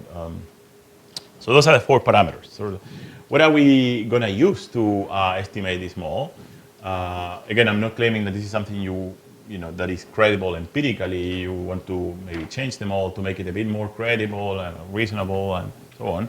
But suppose actually you believe in the model and you say observe V of delta 0. So each time we hire a new manager, we know what the value of the firm is because we observe the price at that point, right? So think of V of delta 0 as the price of the firm when you hire a manager. Now think of V of delta L as the price when the manager exits the firm, right? So V of delta L is exactly the price of the firm before the manager is fired. Yes? So for this to correspond to our problem, the manager must be fired, but we cannot just do it by himself. Yeah, the manager cannot be. Exactly. So in this model, actually, the manager is completely passive. He's not doing much, and we decide everything, right? So when to hire him and when to fire him. I don't know. In the original paper, the manager is actually exerting effort, and I think he can also exit the firm, but he would never do it voluntarily, right? In the actual the Marso Sanico. Well, it depends actually, because you may assume, for example, that the manager has an outside option, and so, but the optimal contract is going to be such that when you fire the manager, when you fire the manager wants to walk away himself as well. So, anyway, for our purposes, we're not going to deal with that. The manager's not doing anything. Which, by the way, we had this discussion with Jeremy at some point. Like, if you want to really understand what drives, so I mean, if you were to think about whether learning versus agency problems are driving the data, right? It would appear that learning, right, is much more relevant than inducing the manager to exert the right action, right? So this is I have priors here probably, John. I don't know if you would agree with that, but so what is really the problem in the real world? Is it that we need to induce managers? Is that the problem that we are facing when we think about contracts, or when we think about the data? Or the real problem is we need to identify the talented one, because once we identify them, they'll work anyway. These people actually do have intrinsic motivation, drive, and so I don't know. This is something to think about. Then I think about the paper by De Marzo and Sanigov is that, in a sense, it allows you to answer that problem. To what extent agency is important, to what extent learning about talent is important. Now, one thing that you should also be aware about this model in terms of its limitations is that we're kind of assuming a lot of stationarity here, right? So the amount of uncertainty about managers doesn't change as the manager's tenure increases, right? So we're not really decreasing uncertainty, and I think in the real world, probably, time really matters because we learn about people over time, right? Our amount of uncertainty about the manager we hire is going to go down in time, and that's kind of more consistent with what I think Luke Taylor did in his, I think it was his dissertation, and also kind of consistent with the Jovanovic type of model, right, which is non-stationary. But of course, you would pay a price for adding that kind of realism, because the model is would become more difficult, an extra state variable. So we were talking about, apparently today there are techniques for doing that very efficiently, but I'm not aware of it. So these are the things that we observed. I was saying, right? So prices at the beginning, prices at the end. We can also estimate the expected sort of discounted tenure, right? One problem with this model is that, in fact, empirically it's not great, because the expected time, not the discounted time, expected time is infinite here.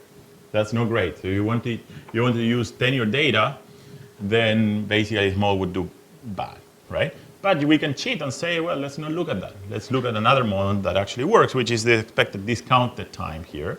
So basically the expected discounted time at which we fire the manager, right? How long the tenure is, but in discounted terms. The other thing that you may want to use as an option is the variance of the changes in cash flows. You could either do it annually, or you could also think of the entire career of the manager, think of the starting value, take the end value, calculate the difference, take that variance. Obviously, that's going to be insightful if you want to learn about the volatility of cash flows, but it's not that trivial. So how do we use this? Yes? Important that right when we fire somebody, we almost immediately hire somebody else. Like, can we observe via filter stuff for via filter? So are you thinking of, okay, so basically you're thinking of a more complicated model that is more realistic, where we fire a manager and then we're going to start drawing managers, but they will arrive randomly at times that are, that are random, essentially, right? So that would be a more realistic model, and I think you can make it tractable by, for example, assuming that, you draw a manager at an exponential time, right?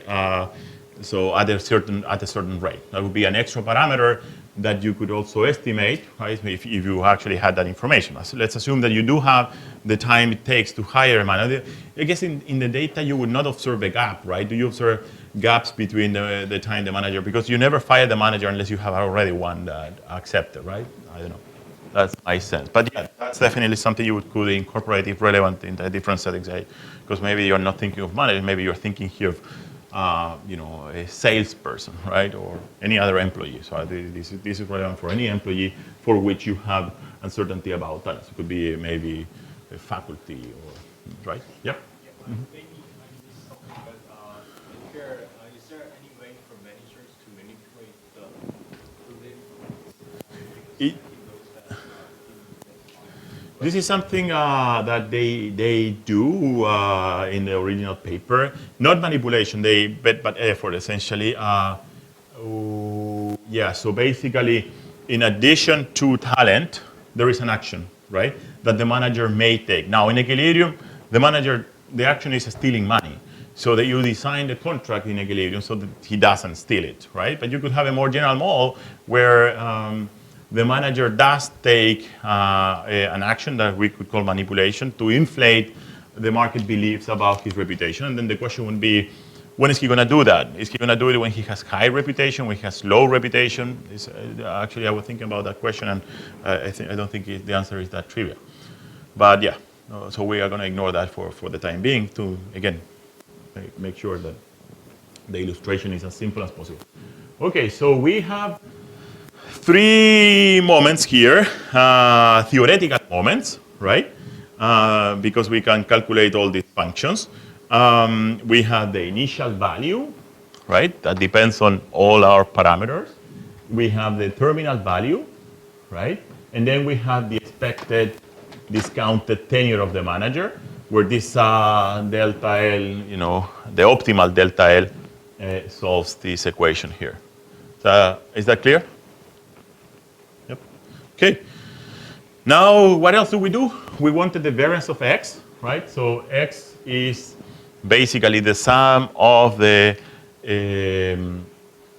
so if we integrate the equation for dx, right, we would get the integral of the talent over 0 to t, and the integral of the shocks over 0 to t, right? The talent itself can be, since it's a random walk, essentially, is equal to the initial value plus sigma times the underlying Brownian motion of the manager's talent process, and so on, right? And so if you calculate the variance of that number, so this is a random variable, and you can calculate the variance of that number, and that variance is going to be a function of sigma square, which, remember, is the variance of cash flows plus sigma times sigma prime plus sigma prime square over 3.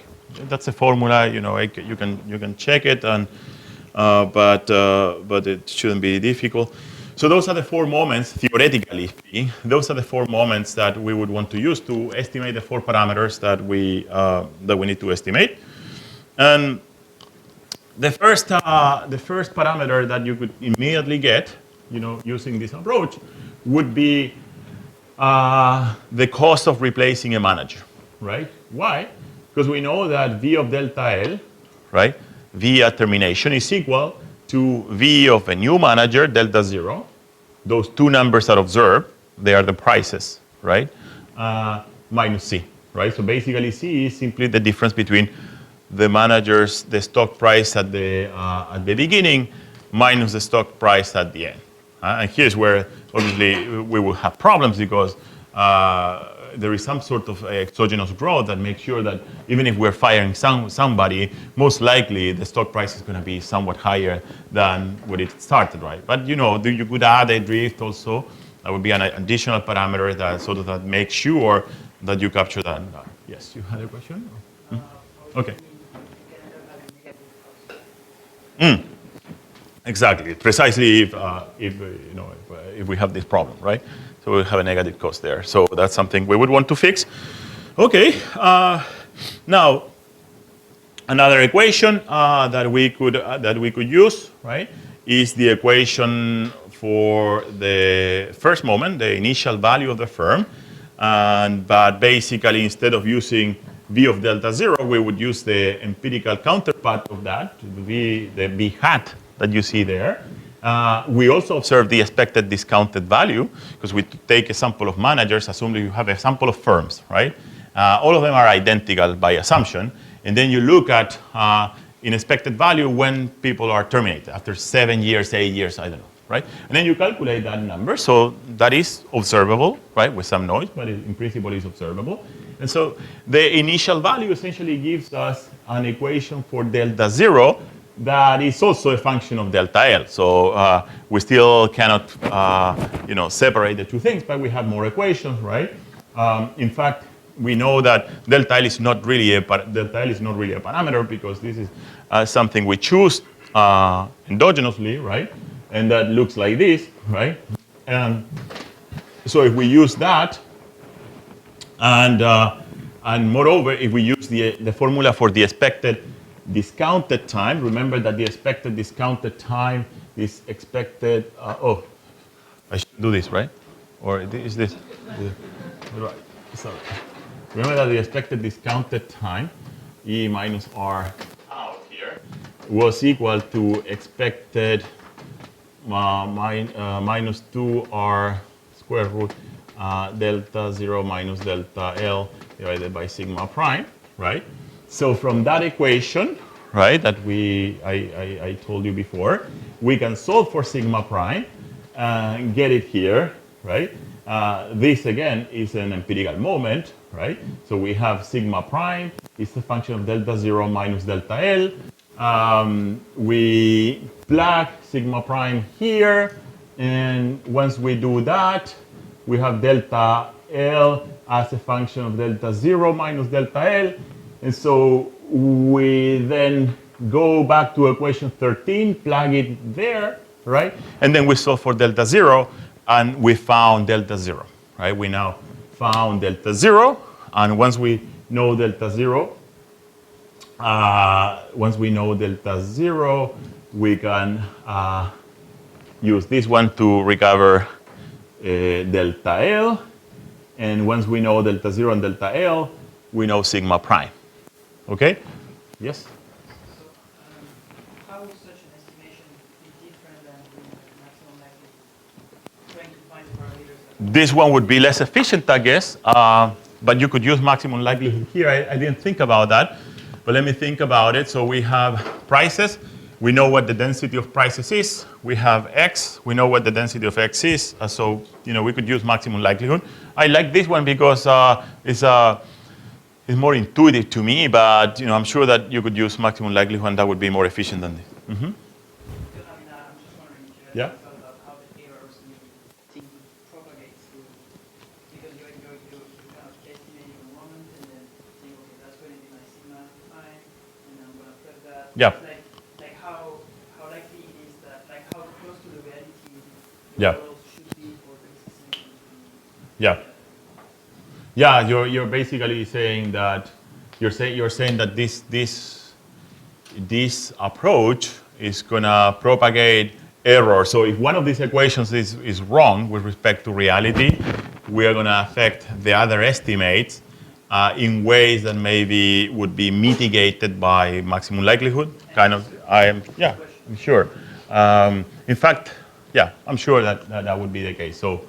But I don't have anything more specific to say about it.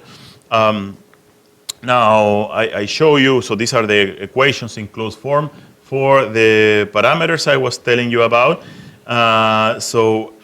One thing that we haven't done so far is to obtain sigma. And remember that sigma is not very easy here because it's combined. So if you look at X, right, X is combining variation in both delta and the actual noise. So to get sigma, you would actually estimate this variance, right? And then in the data, right, have a sample of firms again. You can look at the change in earnings over the manager's tenure, compute the variance of that, and then I already told you how to get sigma prime, right? So from this equation, you would get sigma sigma, right? So you'll be able to essentially disentangle the variation in earnings coming from changes in the manager's talent from the variation coming from intrinsic, shocks that have to do with maybe the business model, but beyond the manager's talent. Does that make sense? Okay. So this is what I was telling you before. If you actually calculate the value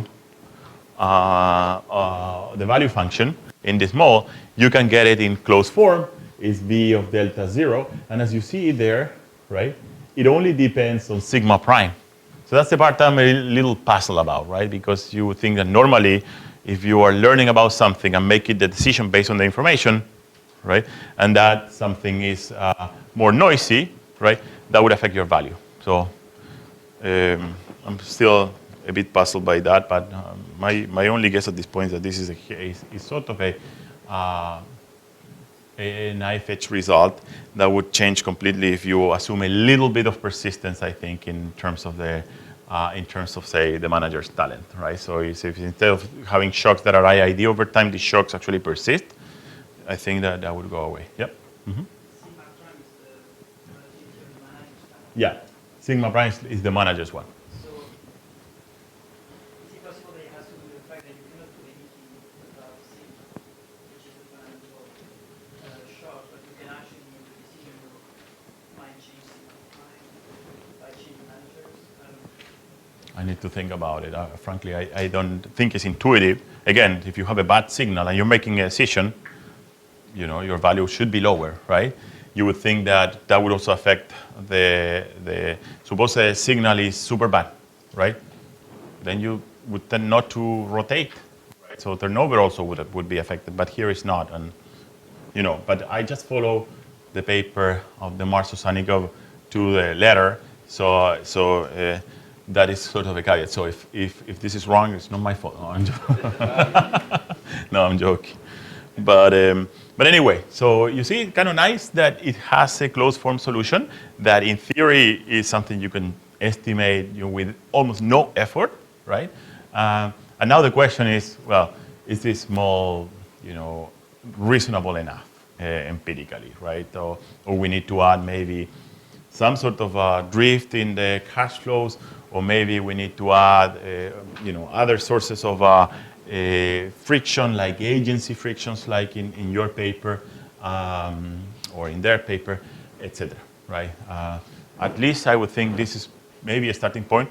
Another potential extension that you may want to think about it is, again, so what happens if the shocks to talent are a bit persistent, right? So how can you estimate that, etc. Or should we even trust, for example, the prices, right, as sources of information to identify the cost of firing the manager? I mean, it's intuitive to me that that gap should tell you something about the cost, right? But are we going to take it literally? So on, right? So that's those are the caveats I wanted to make about this model. But that's all I wanted to say about it. And so now we can either move on to the new problem, dynamic contracts, or take a break. I think Jeremy will tell us. We should take a break. Okay. Sounds good.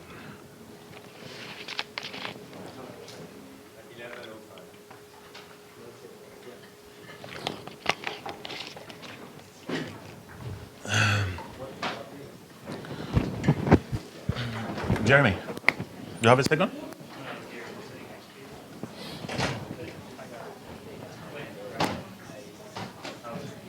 So what if you have, say, something like that, AT.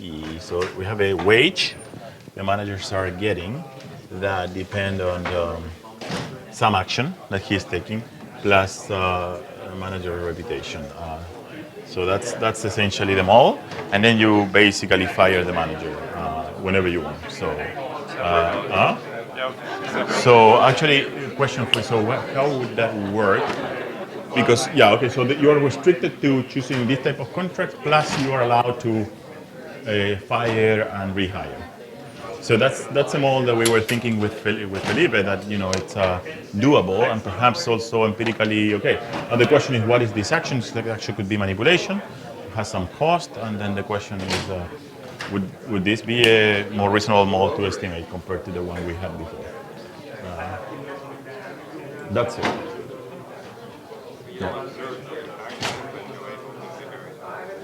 You don't observe the action, but well, to some extent, you figure. Well, you don't figure it out, no, because you have cash flows dx equal at plus delta t. If this is manipulation, cash flow at maybe is not really well. Let's assume that you can. Okay, plus sigma d max. So that the question is, yeah, where the action is costly. So that's no, you can make it endogenous. So maybe it's a competitive alpha in the market, and so maybe this is what you pay. Take it as exogenous as a firm, but then allow yourself the ability to rehire managers. That's it. Now, how do you deal with restatements? That's something. Yeah, yeah. Okay. So you had a question? Yeah. So in the model, what happens when you fire the manager? It is like the end of the game? No, Or when you fire the manager, you rehire a new one. So I guess I'm still confused about how the price at the time when you fire the manager can be observable separately from the price when you immediately hire a new manager. So then C has to always be 0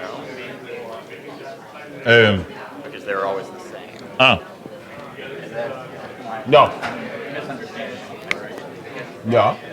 So I guess it's right before. Sorry. Okay. You have delta L. Here we fire, right? Essentially, if we think of V as a function of delta, we have delta 0, sorry, delta L. So this is V of delta L. And this is equal to, okay, so this is the price after you hire, which is the same as the price just before you do it, right? So the question is, how do we interpret B, right? Because P is equal to V of delta 0. P let's say, at tau is equal to V of delta 0, and V of delta L, sorry, V of delta 0, 0 minus C, right? So you're right. I need to think about how do we interpret B, right? Because we know that the prices are going to be essentially the same, right? Yeah. Before and after, and so the price give us this number, but then we need another condition. Yeah, you're right. I think there is something I need to think about it. Yeah, you're right. But yeah, but I don't have the good answer now, so I guess we'll need another condition actually. Yeah. That's comforting. Yeah. Yeah. My progress were that I had completely misunderstood. Okay. What was going on here, Yeah, so okay. Thank you. Thank you. That's a good point. Yeah. Yeah. Yeah. Yeah. Oh, sorry. So now what is the lambda W? Lambda what? Lambda, sorry, this one. Lambert. It's a function actually. You can check it in Wikipedia. I don't even know what the function is, but it's basically a function. It's defined as the Lambert W function that solves a specific equation. Like it's not in closed form, but it's if you check it in Wikipedia, it'll tell you what is the Lambert W function. It's something that some softwares actually give you. In my case, when I solve it, I use Maple, and it gives me this function. It's a well-known function, but I don't. But it doesn't have a closed form, so it basically solves some equation. Okay, so Yeah. also I'm still not like really understanding the estimation process. So you observe like the price and as a which is like this function. Then like you just estimate each parameter in this function. What is that? Sorry? So B is what we observe, and then we just plug all the B's, the price here, and then we estimate the best choice for each parameters. Is that what you do? Or? Sorry, can you repeat that? I was thinking about something else. Sorry. So like we observe B, Yeah. and then we just estimate the best choice of the parameters to fit the B. Yep. So we got like an estimation for C and Yep. okay. Yeah. But also we can use the variance of cash flows. We can use also the average tenure of the manager and things like that. The So way- it's the way you yeah, just presented. the way I presented.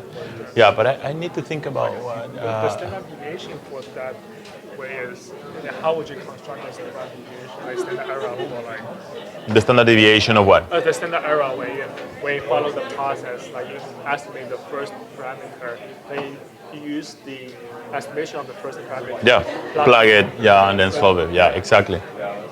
Like the standard error for the second parameter, given the first parameter is like an estimation. Yeah, yeah, exactly. You use four equations and you have four unknowns. Just basically, solve the four equations at the same time, right? So the four equations will be a function of these four unknowns, right? And so you only need to essentially solve the four equations here, right? 1, 2, 3, 4, where 4 is the variance of x. Is GMM also, can you use also GMM in this case? This is kind of it's a GMM, but it's a specific version of GMM, which is the method of moments, I suppose, because we only have four equations and four unknown. If we have more equations, then You need more moment and conditions. Like more moment and conditions. yeah, more moment conditions than unknowns. That would be GMM, but Oh, that's exactly yeah. identifying. This is exactly identified. Yeah, you're right. Thanks a lot. Yeah, thank you.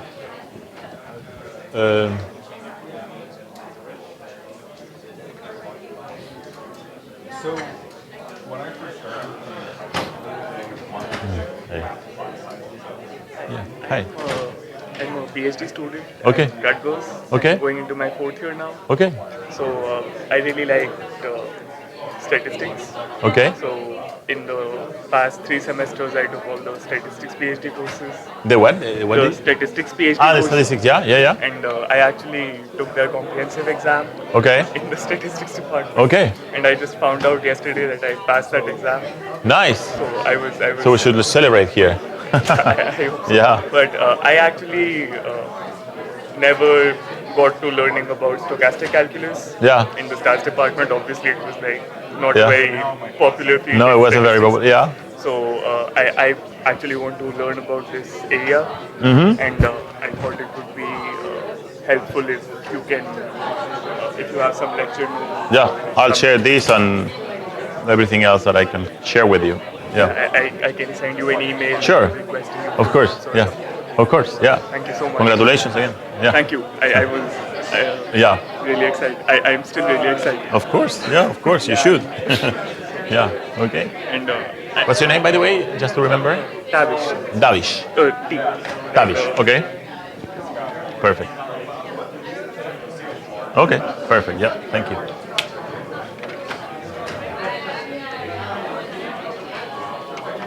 Nice to meet you. Yeah. Nice meeting you. Thank you. Send you an email for the. Okay. Thank you. Bye.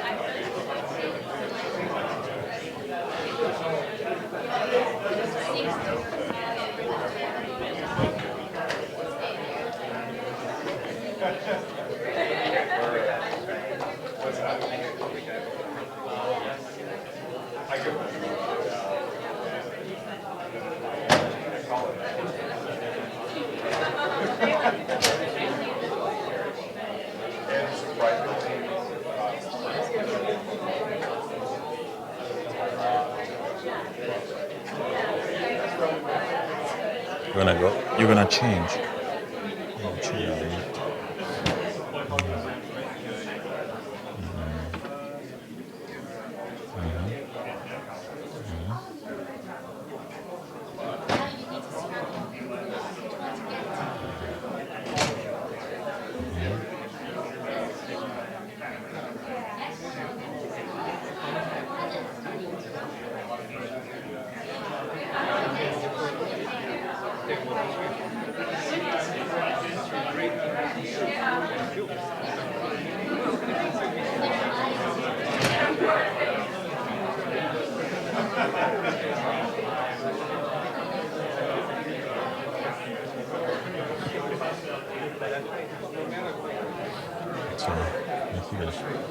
Ah, process was.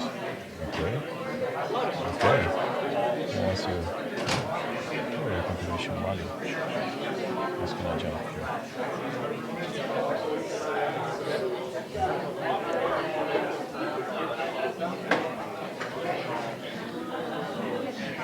See.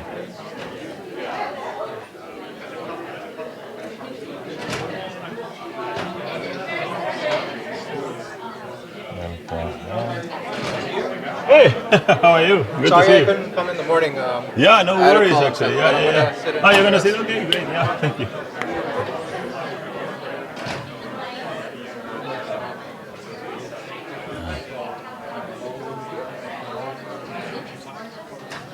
Hey. So, sorry, I think I got it. If you want, I can show it to you. So I think it was correct. So. Hey, how are you? No problem, no problem. Yeah. So this is the way I want to think about it. So let's say you start here. Well, you will. So suppose you start here, right? With the delta zero. You're gonna go down here, right? Up to b of delta naught. At that point, you're gonna have to incur a cost, right? So you're basically going to be indifferent between v of delta L versus jumping here plus the cost, right? But once you incur the cost, then you basically jump to you should see a jump in the stock price essentially, right? Now the question is, what do you do empirically, right? Should you see it? I think maybe what you shouldn't see it jump because even though V, or maybe V is not always the price. Like you go down and then V does go Yeah. up, but you just incurred a cost, Yeah, so the exactly. price stays the same. Exactly. So it is just the interpretation of Yeah. what V means. I think so, V yeah. is not always. No, it's not always the price. Exactly. But it relates to price. Yeah, which is exactly, which exactly. is- So you see that at some point, also prior to firing the manager, you do have the price, right? So what the stock price is, so V is actually the stock price, right? Now, when you at the point where you are firing the manager and incurring the cost, you're not observing that stuff. But right after that, you're back observing the actual price, right? Because you incur C sunk, and now the price is simply the present value of what you're gonna get in the future. So, Shouldn't it stay yeah, like yeah, so for V, Yeah. fine, but then P should do this because the cost that you incurred still reduced your book value. but it Like was in terms of stock, like you paid out C, sure. You your paid it, right? Expected future cash flows. Yeah. Now, like it is. Yeah. In terms of it, so it depends how. your exactly. price How do you is. interpret the C? But if you assume that C is sunk, right, it's no longer there for you to bear, right? Yeah. Then basically the stock price is simply the present value of future cash flows, right? Which is what V captures, right? Okay. Right? So I don't know if that actually still. I mean, I'm not So claiming it that is this is like- something that will work empirically, but hopefully it makes some sense. And I guess the question is, how do we change this so to make it a bit more reasonable as an empirical implementation? Yeah. Okay. Yeah, that Still, I helps. think I need to think a bit more about it. But yeah, thanks for pointing that out. I think it wasn't clear. Yeah, thank you. As long as I have some.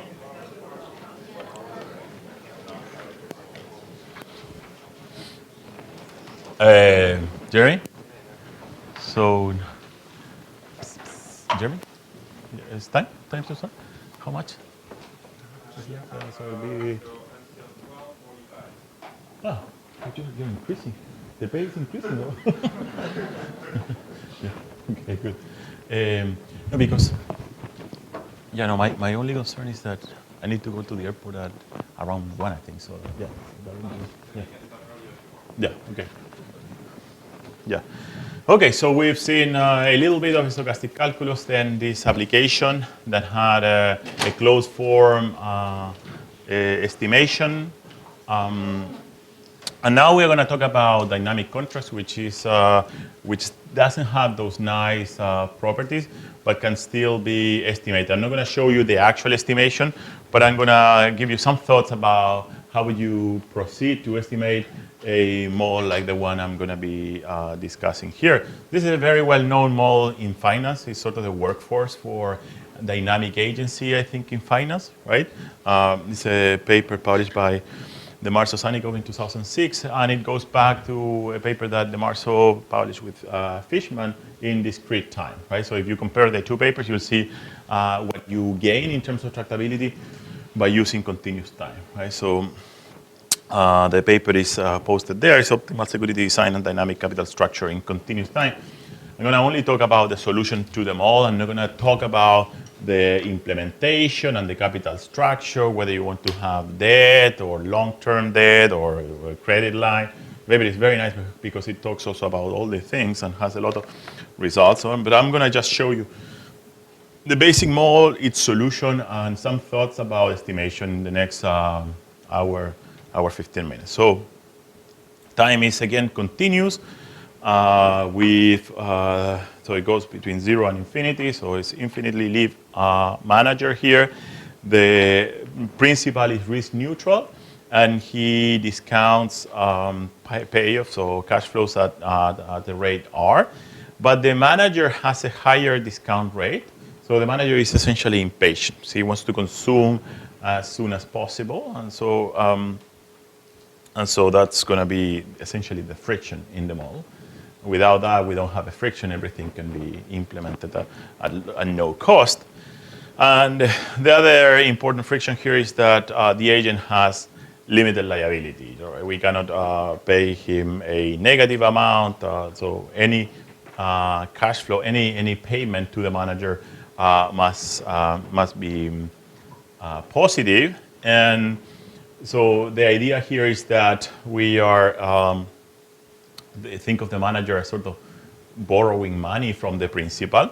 So this is a cashless manager who wants to implement a project but needs K, and the principal is providing that amount of money, so to make sure that the project starts. The cash flows are the ones you see there. The true cash flows, the firm is Y, right? It's arithmetic Brownian motion. But the principal, and that's another important aspect of the model, the principal doesn't necessarily observe the actual cash flows because the manager can divert some of those cash flows for a private gain, essentially. In particular, the report of the manager to the principal is dy hat, right? So that is equal to the original cash flows minus A. Think of A as the amount of money that the principal, the agent, is actually keeping for himself and not reporting to the principal, right? Where A is greater than 0. Now, there is an inefficiency from stealing money from the principal because if you steal $1 from the manager, from the principal, you can only get to consume lambda of that dollar, where lambda is less than 1. So stealing is not efficient, right? And it's always optimal in this game to implement truth telling, essentially, to have the manager not steal cash flow, but instead give him money whenever his performance is good, sufficiently good. Okay.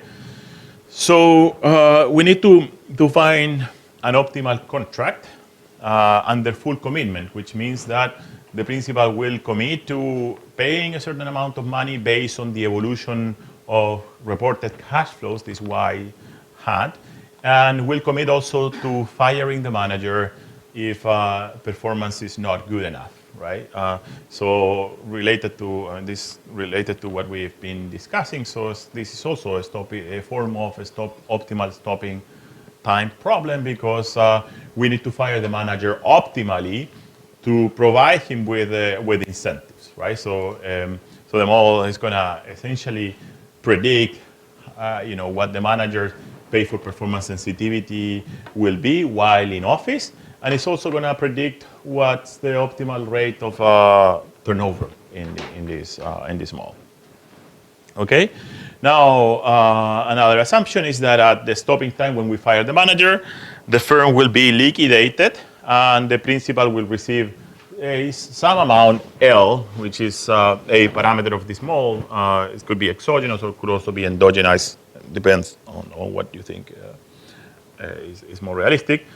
So F will represent here the continuation value to the principal, and is given by an expectation of the present value of the principal cash flows, given by basically the cash flows net of compensation, where compensation, the cumulative compensation of the manager C is C is basically a increasing process and a positive process, and DC, you should think of DC as the changes in the cumulative compensation over the manager's tenure. Okay, so that's what you see in the first equation here. So we are getting cash flows over the manager's during the manager's tenure, and then at firing we're going to get L. Now the agent is going to be getting the present value of his payments, right, the DCs, but notice that he is again discounting at a higher rate. And when he's fired, he's going to get some continuation value, exogenous continuation value. Think about the outside option. You could even normalize that and assume that it's zero, but you don't need to, right? Now, what the incentive compatibility needs to be here, and by that we mean what do we need to essentially satisfy to make sure the manager doesn't steal money from us? Well, his continuation value must be greater than the expectation that the present value of his cash flows if he chose action A hat or some form of cash diversion, right? In which case he would be getting this DC plus lambda A hat DT, right? So again, payments and the actual proceeds from the cash diversion. And of course, the expectation now would have to be taken with respect to the true underlying effort of the manager. Sometimes I'll just call this effort, but when we think about it, think of the amount of money this manager is stealing. Okay, so that's the problem, right? And why this problem is complicated? Well, it's complicated because it's kind of two dynamic problems in a single problem, right? So on the one hand, the manager is performing dynamic optimization. On the other hand, you are choosing a dynamic contract, right? Subject to a manager who is himself dynamically optimizing, and that's difficult. But the good thing is that with these continuous time modes, you can solve these problems in a relatively easy way. So here are the 5 steps that one would use to solve these type of problems. The first one would be to essentially define the agent's continuation value, WT, given a contract C. Remember, C are the payments the manager is receiving, and a stopping time tau. And this variable is very important because this is the variable that allows us to formulate the problem in a recursive manner. Is the variable that summarizes the entire history of the game, right? So instead of really having a complicated history with an infinite number of points, right, to determine what to do next in this mode, instead of that, we just keep track of this variable, WT, and use it as a state variable that summarizes all that is relevant for the game, for the continuation of that game, right? That's the reason this variable plays an important role. This is the paper by Spear and Srivastava, right? So, okay, we define that for any contract C tau. Now we use the martingale representation theorem that I talked about some time before to represent the law of motion of WT over time. So how this process is going to be changing over time given a contract. A third step would be to derive IC constraints, assuming that the agent reports truthfully, right? So what do we need to give the manager in this case to make sure that he has the incentives indeed to not steal cash and report truthfully the cash flows. And then we will derive the HAV equation, right, for the principal's profits. And the last step is something we will not do, but something that they do in the paper, and they will have to, again, do if you want to prove rigorously that the solution to the HAB equation is really a solution to the optimization problem, okay? Okay, so let's go step by step. Remember that M is a martingale, right? Is the expected value of M at time t plus s, conditional on the information up to time t, is equal to the value of M at time t. That's the definition of a martingale. And so what the martingale representation theorem tells you, I'm just reminding you, we saw it before. It tells you that this martingale, right, assuming that all the technical conditions are satisfied, that the M is bounded and so on, is that what the theorem tells us is that essentially if this process M is a function of the filtration of the information generated by a Brownian motion zt. In other words, if M is a function of the evolution of z, right, then basically we can write mt as its initial value, again, plus the sum, the weighted sum of the shocks affecting M, okay? And that is the result that one would use to prove that the evolution of the agent's continuation value under a contract C and tau follows equation 17, right? Which basically tells you, well, the continuation value is gonna increase at the rate rho given the manager's payoff.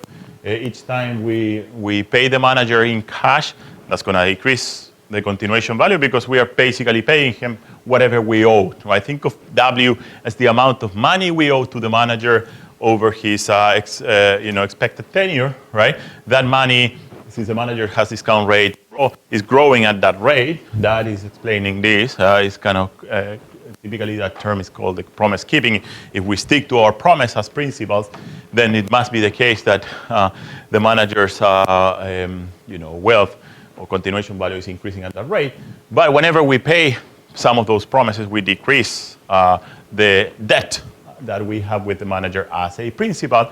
And this is the incentive part, right, that the martingale representation theorem tells us there is a process beta t, which is something we need to derive, right, from incentive compatibility, that,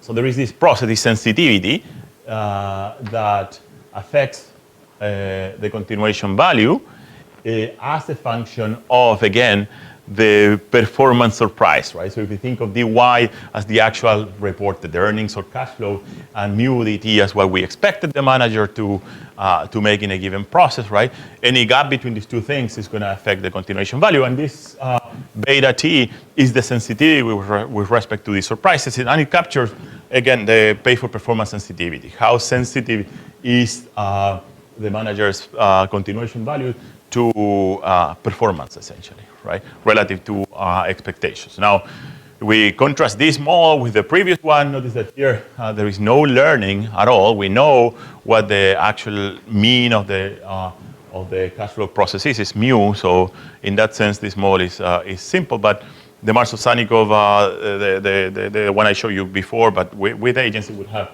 not only this stealing possibility, but also uncertainty about mu in a sense, right? So the two things at the same time, agency and learning at the same time. Okay? Okay, so I just said that, right? Here's the proof, but I'm gonna skip it. So here's the proof of why we can write dw in this way, in the way you see in equation 17. Again, it comes from the martingale representation theorem. If you implement it, right, you first need to form a martingale, a variable v that is actually a martingale, apply the martingale representation theorem, and then derive dw from there. So I'm going to skip it because it's just a technical detail that you can check by yourself. Okay, so how do we think about incentive compatibility? Again, we need to provide incentives for this manager to tell the truth, and truth telling is going to be incentive compatible. The manager will want to tell the truth if his continuation value is sufficiently sensitive to performance. In other words, if this beta t thing that we need to identify is greater than lambda, right? Is the amount my continuation value increases each time I increase performance by 1 is greater than the amount I can keep if I steal that money from the principal, this lambda parameter, then I don't have incentives to lie, right? So the contract needs to be such that beta t is greater than or equal to lambda. Otherwise, we're going to get manipulation, we're going to get stealing or cash diversion at some point, right? So basically, the proof comes from essentially showing that if you actually report less than you make, so if dy hat is less than dy, you are going to get payoffs that are what you see there, where the second term, right, is the integral of all the cash diversion, right, that you get as a manager, and the second integral is the integral of all the essentially reductions in your continuation value with sensitivity to beta t associated with your lying, essentially, right? And so we see essentially that if we want that dy hat is equal to dy always, for that to be optimal, we need beta t to be greater than lambda everywhere and all the time, essentially, right? If it happened that beta t is less than lambda on a set of positive measure, then over that set, we would get the manager stealing money, and that, as they prove in the paper, cannot be efficient because, of course, the manager gets less than he's taking away from the principal. Okay. So let's call f the endogenous value to the principal when the principal is committed to give continuation value w to this agent. So essentially the highest payoff to the principal when the agent receives expected payoff on w. So we are going to assume that this function is concave. And there is you can verify that ex post, and I have the proof here, but you can also check it in the paper. That's important, and it actually makes our life very. It simplifies our life to get that result, because otherwise we will have to do some form of randomization somewhere. Okay, so if it's true that the principal's continuation value is concave with respect to w, what that means is that as principals, we don't like variation in w because if it happens, we may end up having to fire the manager. Obviously, we don't want to do it, but we use it as a threat to provide incentives. If w is changing a lot, chances are that just for random reasons, w is going to end up at the termination time, and that is going to create inefficiencies, right, in this problem. Now, the principal can compensate the agent in two ways, right? So either I can pay him cash, right? Or I can increase his continuation value. I can increase my promises to pay cash in the future. I can give the manager kind of vested equity or unvested, right? Options, right? So if I increase w, the cost of doing that is going to be given by the derivative, the marginal cost, f prime w. If I make a cash payment, I'm going to have to, of 1, right? The marginal cost is going to be -1, essentially, right? So I don't want to make cash payments as long as f prime of w is greater than -1, right? So if the value function of the principal is such that by withholding payments, right, to the future, I can actually save, right? So the cost of basically paying in that way is lower than the cost of actually giving cash to the money. Then basically what we're gonna do is keep adding unvested options or equity to this manager, and we can then define a point. There must be a point for the continuation value where we cannot just keep doing that, right? Or it's not even efficient to do that because it's just too costly to continue delaying compensation, given that the compensation of the manager has to grow at rate rho, which is greater than the interest rate the principal is getting, right? So that's costly to delay here because we need to make it grow. We need to make the compensation grow at rate R, at rate rho, for the manager to be indifferent, essentially, between a dollar today versus a dollar tomorrow. So that's costly. And so because of that trade-off, right, we, of course, will have a threshold, W upper bar, where the marginal cost of increasing the continuation value is going to be exactly equal to the marginal cost of paying a dollar today. Okay, and so that's essentially the point at which we start giving money to the manager. In other words, what we want is to withhold the money, right, from the manager and eventually pay at the end, right? That's obviously, from an incentive perspective, is good. I'm going to pay you only if your performance is at the end of your career is great, right?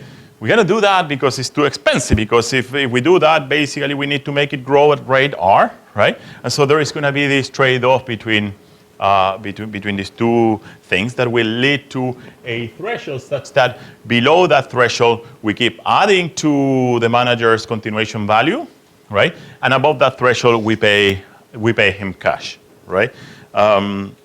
So here's another way to see that, right? So we can either essentially, we can either reduce our payoff as principal by at each point in time, my value as a principal, f of w, has to be greater than the value of, reducing the continuation value by DC, by paying the manager DC, right? And of course, bearing the cost of that DC. So basically, if I pay DC to the manager, continuation value is going to go down. That's good for the principal potentially, right? But I'm actually losing DC because I need to pay cash to that manager, right? So at each point in time, that must be true. I always have the option to reduce the continuation value that way. So FW must be greater than that. And so if we divide by DC and take the limit, essentially what we essentially get is that at each point in time, f prime of W must be greater than -1, right? So just by taking the limit. And so as I was saying before, W upper bar is defined as the smallest value of W such that f W is equal to -1. And so what that means is that the value of omega is going to be essentially evolving over time in a way like this. So we have W here. So it's going to be evolving over time. And eventually, we're going to have some reflecting barrier, W bar. Whenever the process jumps here, the difference between W bar and the actual value is going to be paid to the manager in cash, right? But below here, we are going to be withholding the money and just increasing his continuation value or decreasing it depending on what his performance is, okay? So that's the way the contract will work in this model. So that basically also explains why DC needs to take this form, right? So we only pay you as long as your continuation value goes beyond W's, to make sure that your continuation value never grows beyond W bar, okay? So what we know from that contract structure is that while the continuation value of the manager lies in that interval R, W upper bar, the law of motion of W is going to be given by rho WT plus sigma DZ, right? So think of DZ again as sort of the surprise, right? So the performance surprise if the manager is not cheating, essentially. It's coming from the equation I showed you before, right? But it gives you essentially the law of motion, right? So if we now use Ito's lemma and think of what the principal is getting from this relationship, what he is getting rho of the manager's compensation is dy, changes in or the cash flows essentially, or earnings, plus capital gains, right? Due to variations in W, right? And so by Ito's lemma, right, this expectation, this expected value, is equal to mu, right, plus the drift of the state variable, which was, remember, rho W, plus 1/2 sigma squared beta squared F2 prime. Right? So that I'm just applying Ito's lemma, right, to essentially the expected payments that the principal is going to earn here per period. Okay?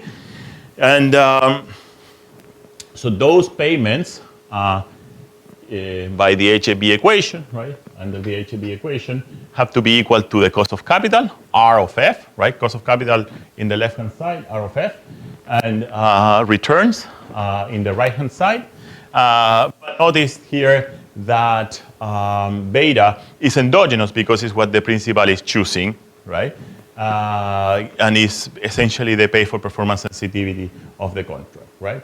So since we need to satisfy incentive compatibility, we are choosing beta, right, such that subject to beta being greater than lambda, right? We can choose any beta, but it must be greater than lambda. Now, because F prime is because F is concave, right, which is an assumption we're making at this point, but we can verify, then basically the only way to maximize the right-hand side is by choosing the lowest possible beta, right? As close as 0 as we can. But since we have to satisfy a incentive compatibility constraint, we're just going to hit that restriction that it has to be greater than lambda, right? So that's that essentially gives you kind of the optimal pay-for-performance sensitivity here. You can solve that equation again using any software, and you're going to get something that looks almost like closed form, right? But then you need to find also the thresholds, the boundaries, right, at which you want to pay the manager cash this W upper bar. That's also endogenous. A few points about concavity, right? The concavity of F, right, the reason why the principal behaves as if he was risk averse, even though he's actually risk neutral, right? And the reason why his payoffs are concave in W comes from these two marginal effects, right? So there is a risk of termination, right? And we are averse to that risk, right? Especially when when L is relatively low compared to the actual cash flows that you are getting, right? So if we could observe the cash flows and mu of R is greater than L, then basically terminating is not a good idea, right? Because we're losing some money. But since we need to fire the manager to give him incentives, sometimes we will do it because he may have bad luck, his performance may be low enough, and then in that case we'll end up firing him. So there is that. And as I said before, we basically trade off, in this contract, we trade off that risk versus the cost of delaying payments to the future, which is costly given that the manager is myopic and he wants to consume more today. So if we postpone stuff today, we'll have to increase what we pay him tomorrow at a rate that is higher than the interest rate. So to obtain the solution to this equation, once we have identified beta as being equal to lambda, we solve the HAB equation, but we need three conditions. The first one is value matching, right? The value to the principal when W hits R, so the lower boundary, when we fire the manager, must be equal to what we are getting at this point, which is L. Right, so that's one equation that will allow us to pin down the solution to the value function of the principal. The second is a smooth pasting condition, it's an optimality condition for W upper bar that again tells us that at that point we are indifferent between postponing versus paying cash, right? So that's a smooth pasting condition. Again, it's an optimality condition, and we have another one that is also needed to solve the whole thing, which is called the super contact, that says that at that reflecting barrier, the W upper bar, not only the slope has to match, but also the second derivative has to match that of the essentially the outside option, which is a constant, right? So it has to be equal to 0. So with those three conditions, you can pin down essentially all the constant of this problem, and solve for the value function of the manager. There is one thing that we need to think about. This model actually allows you to capture all possible distributions of bargaining power between the manager and the principal. So the model is consistent with the manager having bargaining power versus the principal. And that bargaining power, that distribution of bargaining power, will determine W0. How does the manager start the relationship, right? In particular, if principals are competitive, right, essentially their starting values are going to be equal to the money they are bringing to the table, to K, right? So they are financing a project, right? And they have to be indifferent between the money they offer the principal versus starting the relationship. But if the manager has all the bargaining power, what W0 will do is to essentially, if managers are competitive, if the principal has all the bargaining power, what the principal is going to choose is a W0 that maximizes, of course, his continuation value here.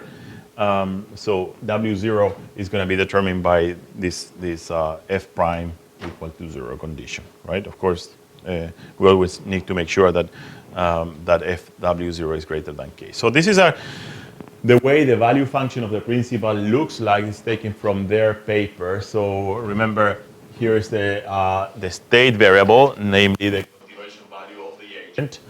We start with that R.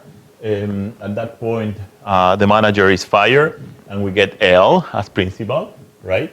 The value function of the principal is this concave function here, and over this region, we're not paying anything to the manager, but when we hit a continuation value W1, which is my W upper bar, then we start paying the manager to make sure that W never crosses that level. Okay, so that's essentially the contract. Of course, this solid line here that you see here is the first test. So if the manager wasn't myopic, and if we could observe everything, basically the social value would be equal to mu divided by R. Right? We would never terminate anything, and cash flow, we would earn cash flows with expectation mu forever. Right? Now we don't really. So the manager, discounts at the rate rho. In this picture is a rate gamma. That's the paper's notation. So we are sort of below the first best because of this myopia, and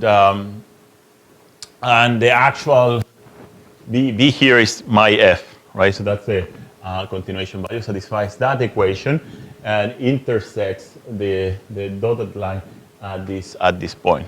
Okay, so. Not sure that verification, we're going to skip it. And then it's time for a simulation, right? Which is sort of more like the empirical part. Yeah? Yep. Yep.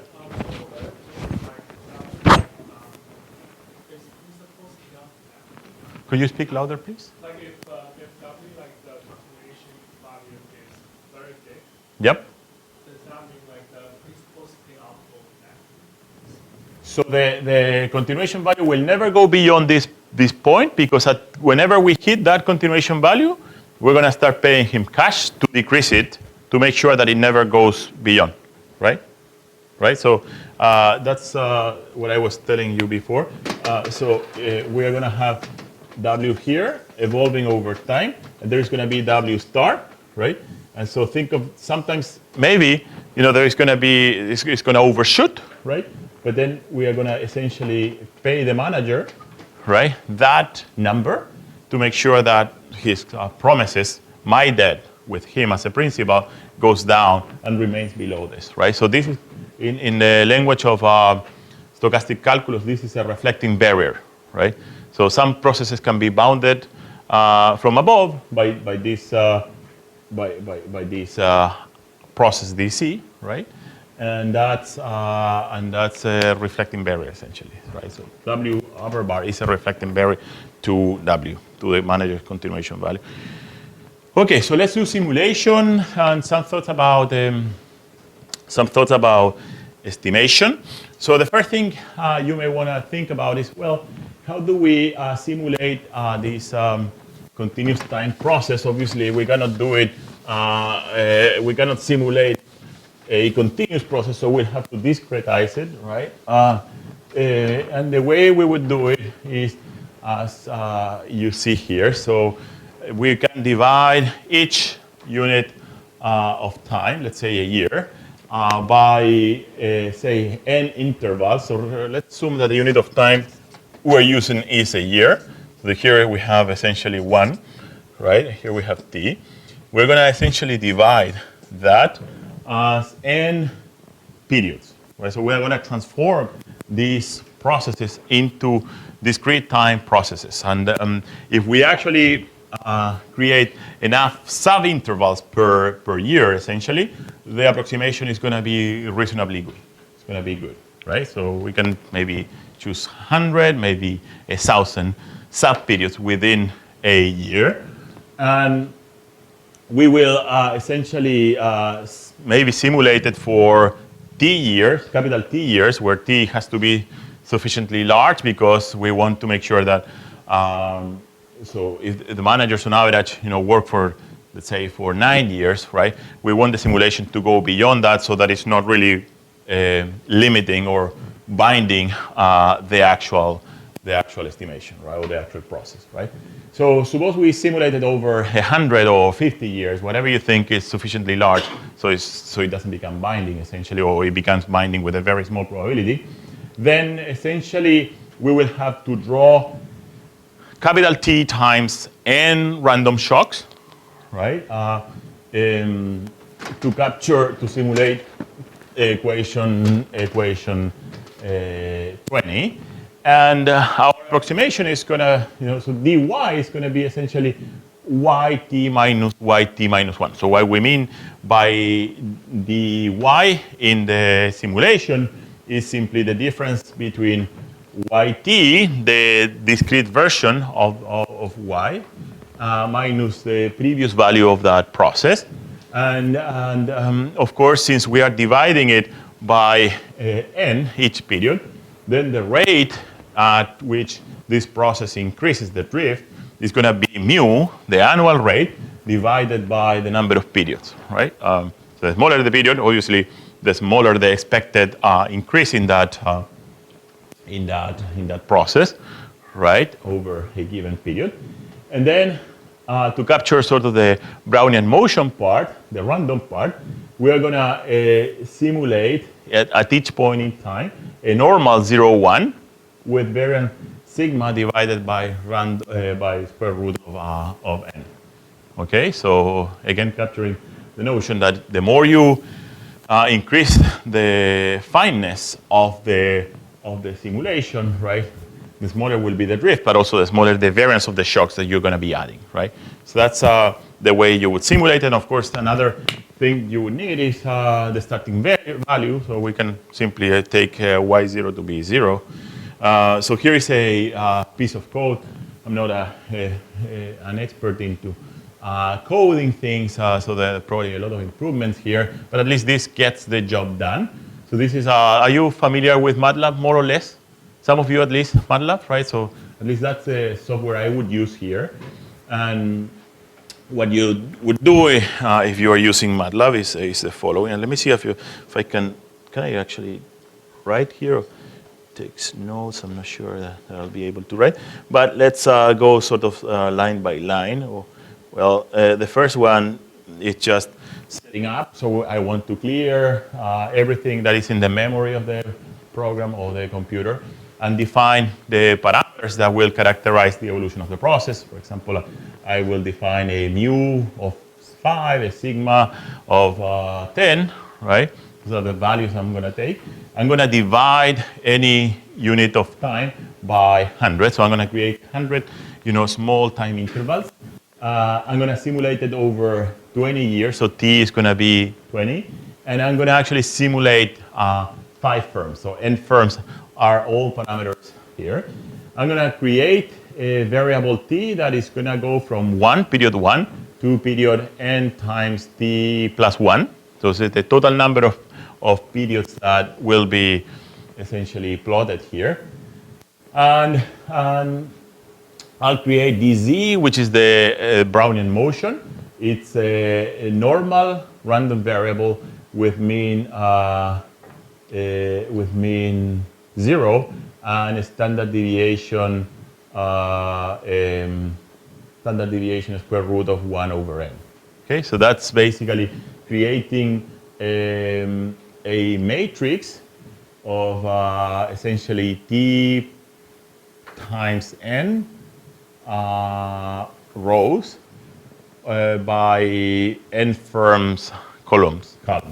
Okay, so then the next thing is to initialize y. So basically to create space, this is just MATLAB stuff. You want to create a vector of y's that you're going to be essentially filling with the information, and a vector of dy's. I also set them to zeros essentially, right? And then I do a loop, right, to essentially simulate the changes in y and the actual level of y at each point in time, right? So I loop over, so the inner loop would be here for periods, right? So, and the outer loop is for the different firms. Remember, I may have 5, 10 firms, right?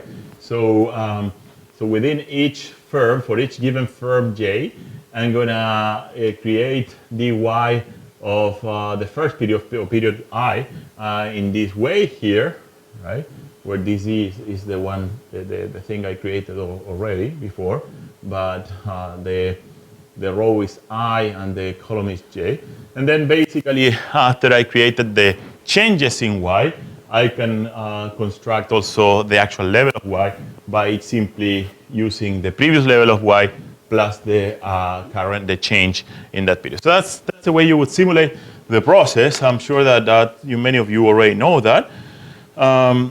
But now our objective is not to simulate the cash flows only. We also need to simulate the continuation value. And for the continuation value, we had this process, and with a lower absorbing boundary at R. So basically, we're going to start at W0, right? Defined in that way. And then we're going to start adding shocks that follow, that equation, or the discrete version of that equation. And eventually, we're going to be hitting the upper boundary, and we need to take that into account.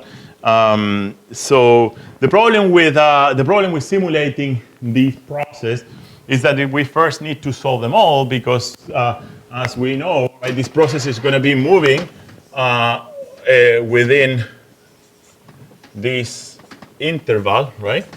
And this value here in particular, as well as the starting value W0, are both endogenous, right? So they need to be solved for us to know how this process, for us to simulate this process and eventually use the simulation for estimation, right?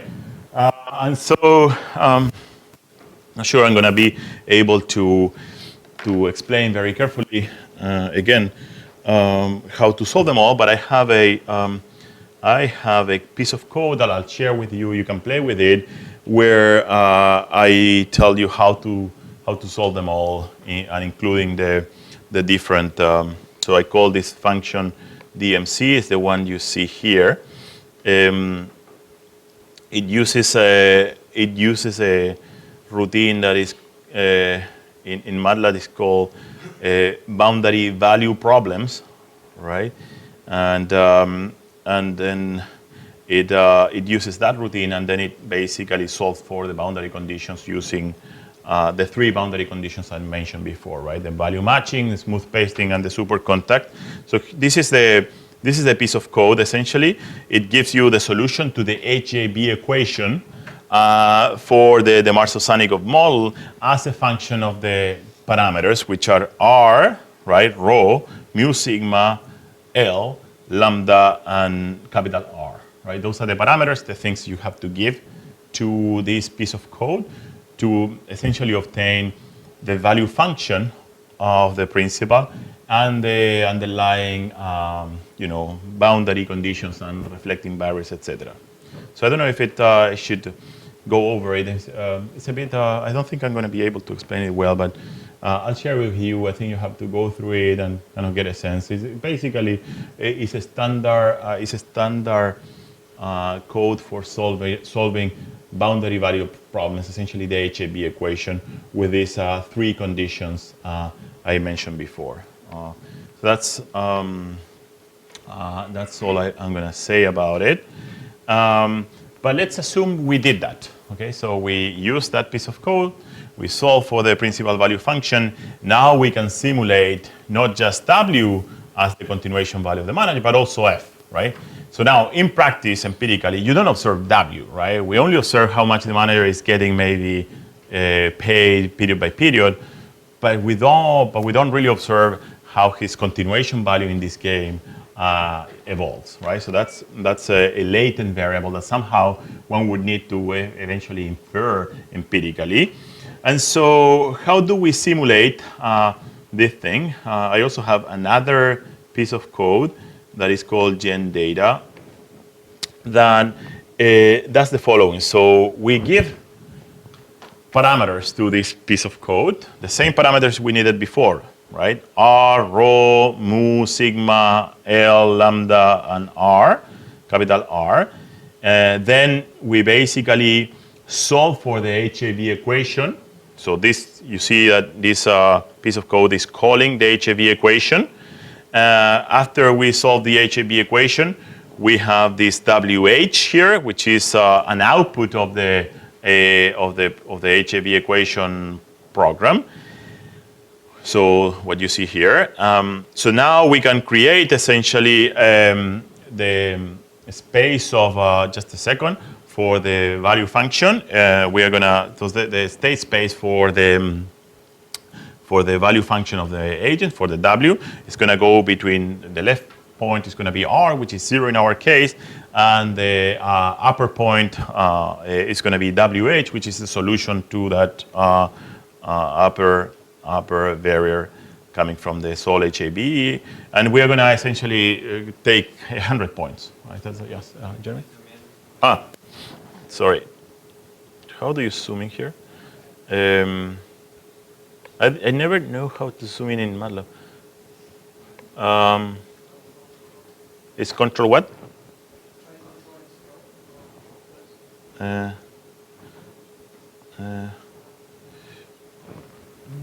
don't know how to do it. Do you want to do it? Or anyone who knows how to? Home, yeah? And then preference. Yeah, home and preference would be here. Preference, yep. Fonts here. Okay, so what is it? Monospace 10. I can increase this one. It would be this one. Let's try. Okay, so it would be 18, more than 18. Okay, more than 18. Sorry. Okay, apply. Apply, okay.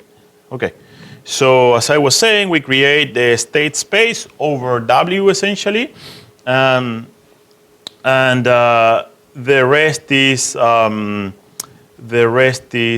this is not really relevant, but we are gonna create the function that so having solved for F, the value function of the principal, and having the state space, we are gonna essentially interpolate the function F over at each given point x that we want to use later, and then W0 and F0 are going to be essentially so minus basically we're going to do minus the interpolation of that function. And so to obtain W0, we're going to essentially, instead of maximizing f, we are minimizing minus f. And so the output of that optimization problem is going to be the initial value of the agent and the initial value of the principal. Of course, f0 is basically minus f0 coming from the previous optimization. This you can ignore. Now I'm going to define the number of grid points per year. I'm going to define the number of years I want to simulate the things, and I'm going to define the number of firms. I'll create a variable t that goes from 1 to n plus n times t plus 1. I'll create my Brownian motion that is going to be affecting w and everything else. I initialize the value by creating vectors of ones that, of course, will be replaced later on during the simulation, etc. I'm going to create the value t fire, which is the time at which I will fire a manager, and so on. And so here is essentially the loop. Again, I loop over the number of firms, and I loop over the number of periods. My cash flows here are not y but x. dx is mu divided by n, the same way as before, and sigma multiplied by dv, which is the Brownian motion I created by generating random numbers, essentially. And then I created x by the same way as I did before. Now, I will, to come up with w, the continuation value, I use the law of motion, right? Notice that the law of motion is coming from multiplying rho to wt over dt. dt for me is 1 over n, right? The size of the time interval, times the volatility of the w process. Remember, it was beta times sigma, so beta is equal to lambda, so we get lambda times sigma times dv. And based on that variable, we can define consumption as the maximum between the previous continuation value plus whatever was added in this period minus the reflecting barrier WH, comma 0, right? So whenever we go beyond, we give cash to the manager, go back to WH, right, and so on. And that's it, essentially. So, of course, we can, again, calculate the cumulative level of payments to the manager by simply taking the previous period, I minus 1, plus the actual payment. In many periods, we will not pay this manager because, of course, we are going to be in the kind of continuation region below W bar. And then we basically try to track when do we fire the manager, right? So if at some point we fall below the manager's outside option, right, then there is this variable dn that tracks whether the manager or not was higher, right? So this variable is going to be 1 if the manager is higher, and we're going to record the time for that firing as I, the period, divided by n, essentially, right? And from that point onward, we're going to set the continuation value of the manager to 0. We could set it to r, but let's just do 0, right? Now, after I've done that, so basically W has been simulated. And so I could recover the variables that I would use empirically. For example, I could recover tenure. I could recover the total amount of payments that we made to the manager over his tenure. That would be C capital T, right? It's not just the amount paid in a given year, but it's the cumulative amount. We can also recover the total amount of value created by the manager. That would be X capital T, and his final continuation value. Well, that doesn't make sense because it's going to be, we know it's going to be just R, right? Anyway, and once we have that, I'm going to, in this simulation, I'm going to essentially save a matrix with all these variables, right? So I'm going to have for each firm, I'm going to have essentially four observations, right? So the final X, the final C, the T fire, and then I'm going to use something that may be useful, which is how much did I pay the manager over his tenure versus how much did the manager create that in terms of cash flows. Yes. Mm-hmm. Yep. To compare this approach to the one before. Yep. So here you have to do the numerical approach, this statistical model before you had a closed form. Yeah. Right? Exactly. Yeah. What prevents us to do the closed form approach here as opposed to the other one? Well, I think that the issue there is that the HAV equation doesn't have a closed form, so that's the problem. So otherwise, it almost has a closed form, but when you add the boundary conditions, then they don't have a closed form. So you need to solve them numerically, but that's the only difference. Because there are closed forms for arithmetic Brownian motion, but this is almost like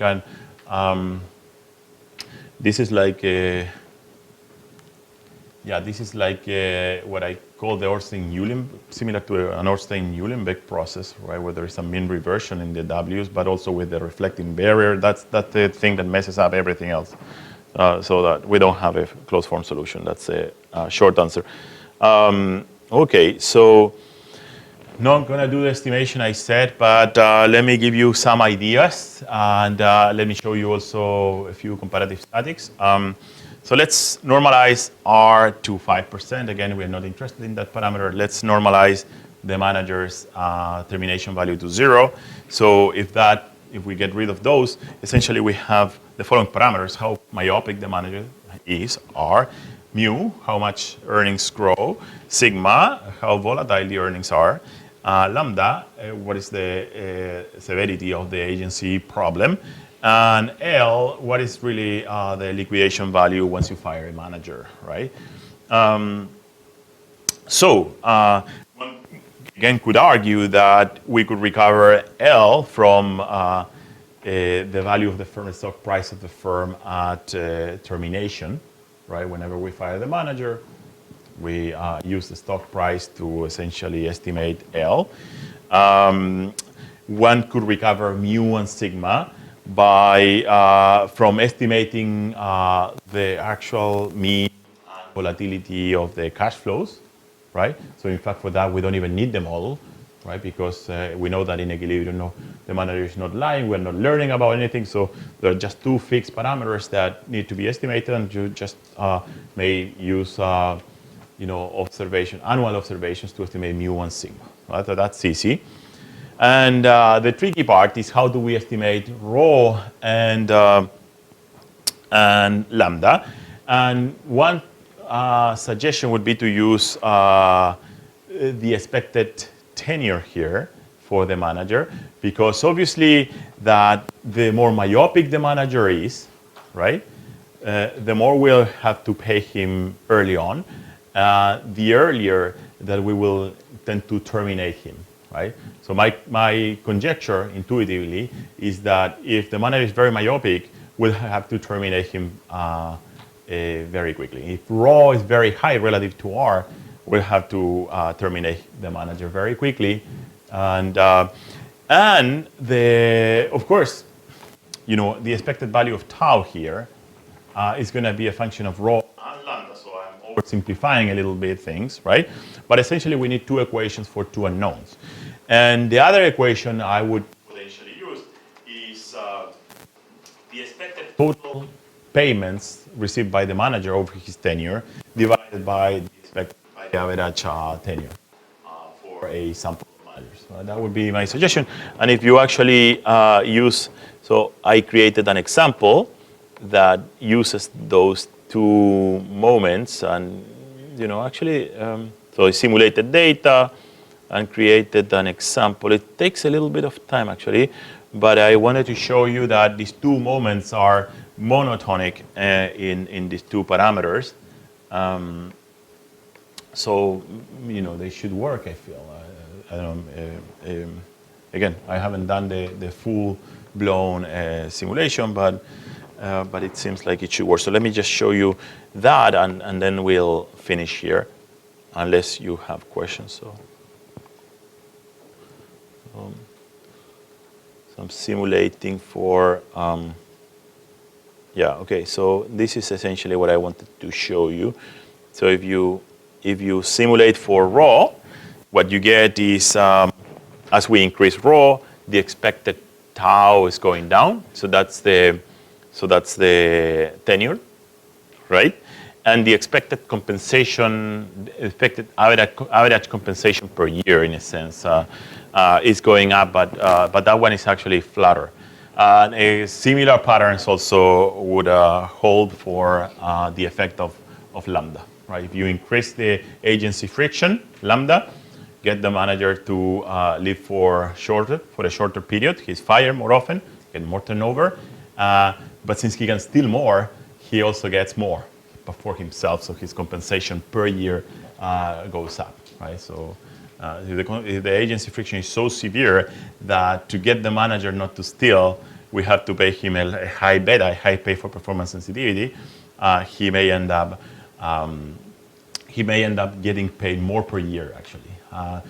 Now, if you really, what you care is the total compensation of the manager over his tenure as a function of the agency friction, then you would get something that is non-monotonic because of these two effects, right? So basically, you get more per year, but your tenure is shorter. So the two things may lead to sort of a non-monotonic effect. So rather than using the total compensation, my suggestion would be to use the compensation per year, or the ratio of the total compensation divided by the average tenure.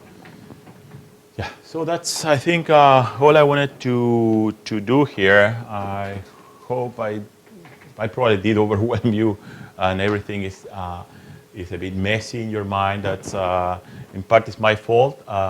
In part is also the nature of this topic.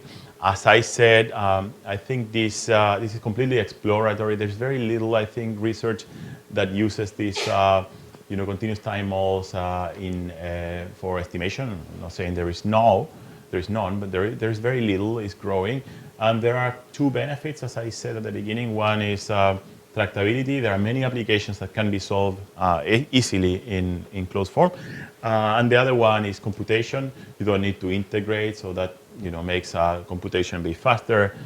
So what was your name? Sorry, I forgot.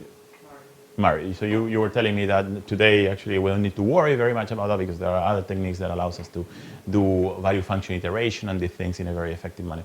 And that's something I don't know myself. So I think we still need to see nice examples of how this approach works empirically. I think Chen is working on some of that. Jeremy and I are working also on a few others. And if you are interested in maybe taking some of these models, maybe generalizing them a little bit, use a nice accounting setting to estimate them, I think you should do it. And worst case scenario, you'll have fun. Best case scenario, you'll have fun and you will publish it. So I think it's exciting, and I think that's it. I don't know. Anyway, yeah, John. Yeah. Estimated. Yeah.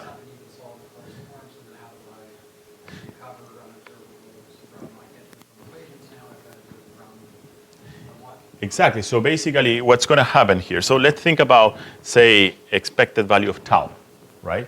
In the model, right, expected value of tau is a function of the parameters, right? But now I don't have a closed form solution.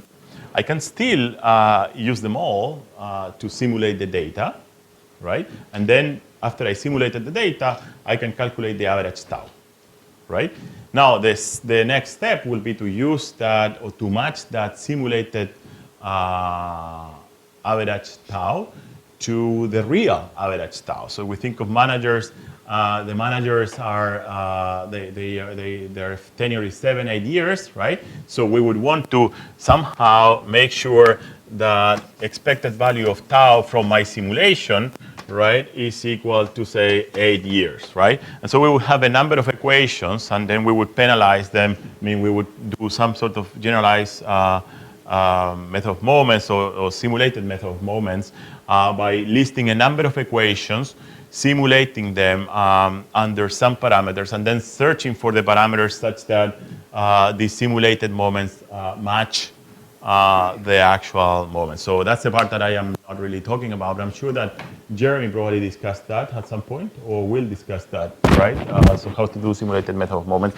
So notice that the approach here would be very different from the one I was using for the other model, because again, we don't have closed form solutions, but that doesn't mean, so since we can simulate these moments, we can essentially do the same thing, right? So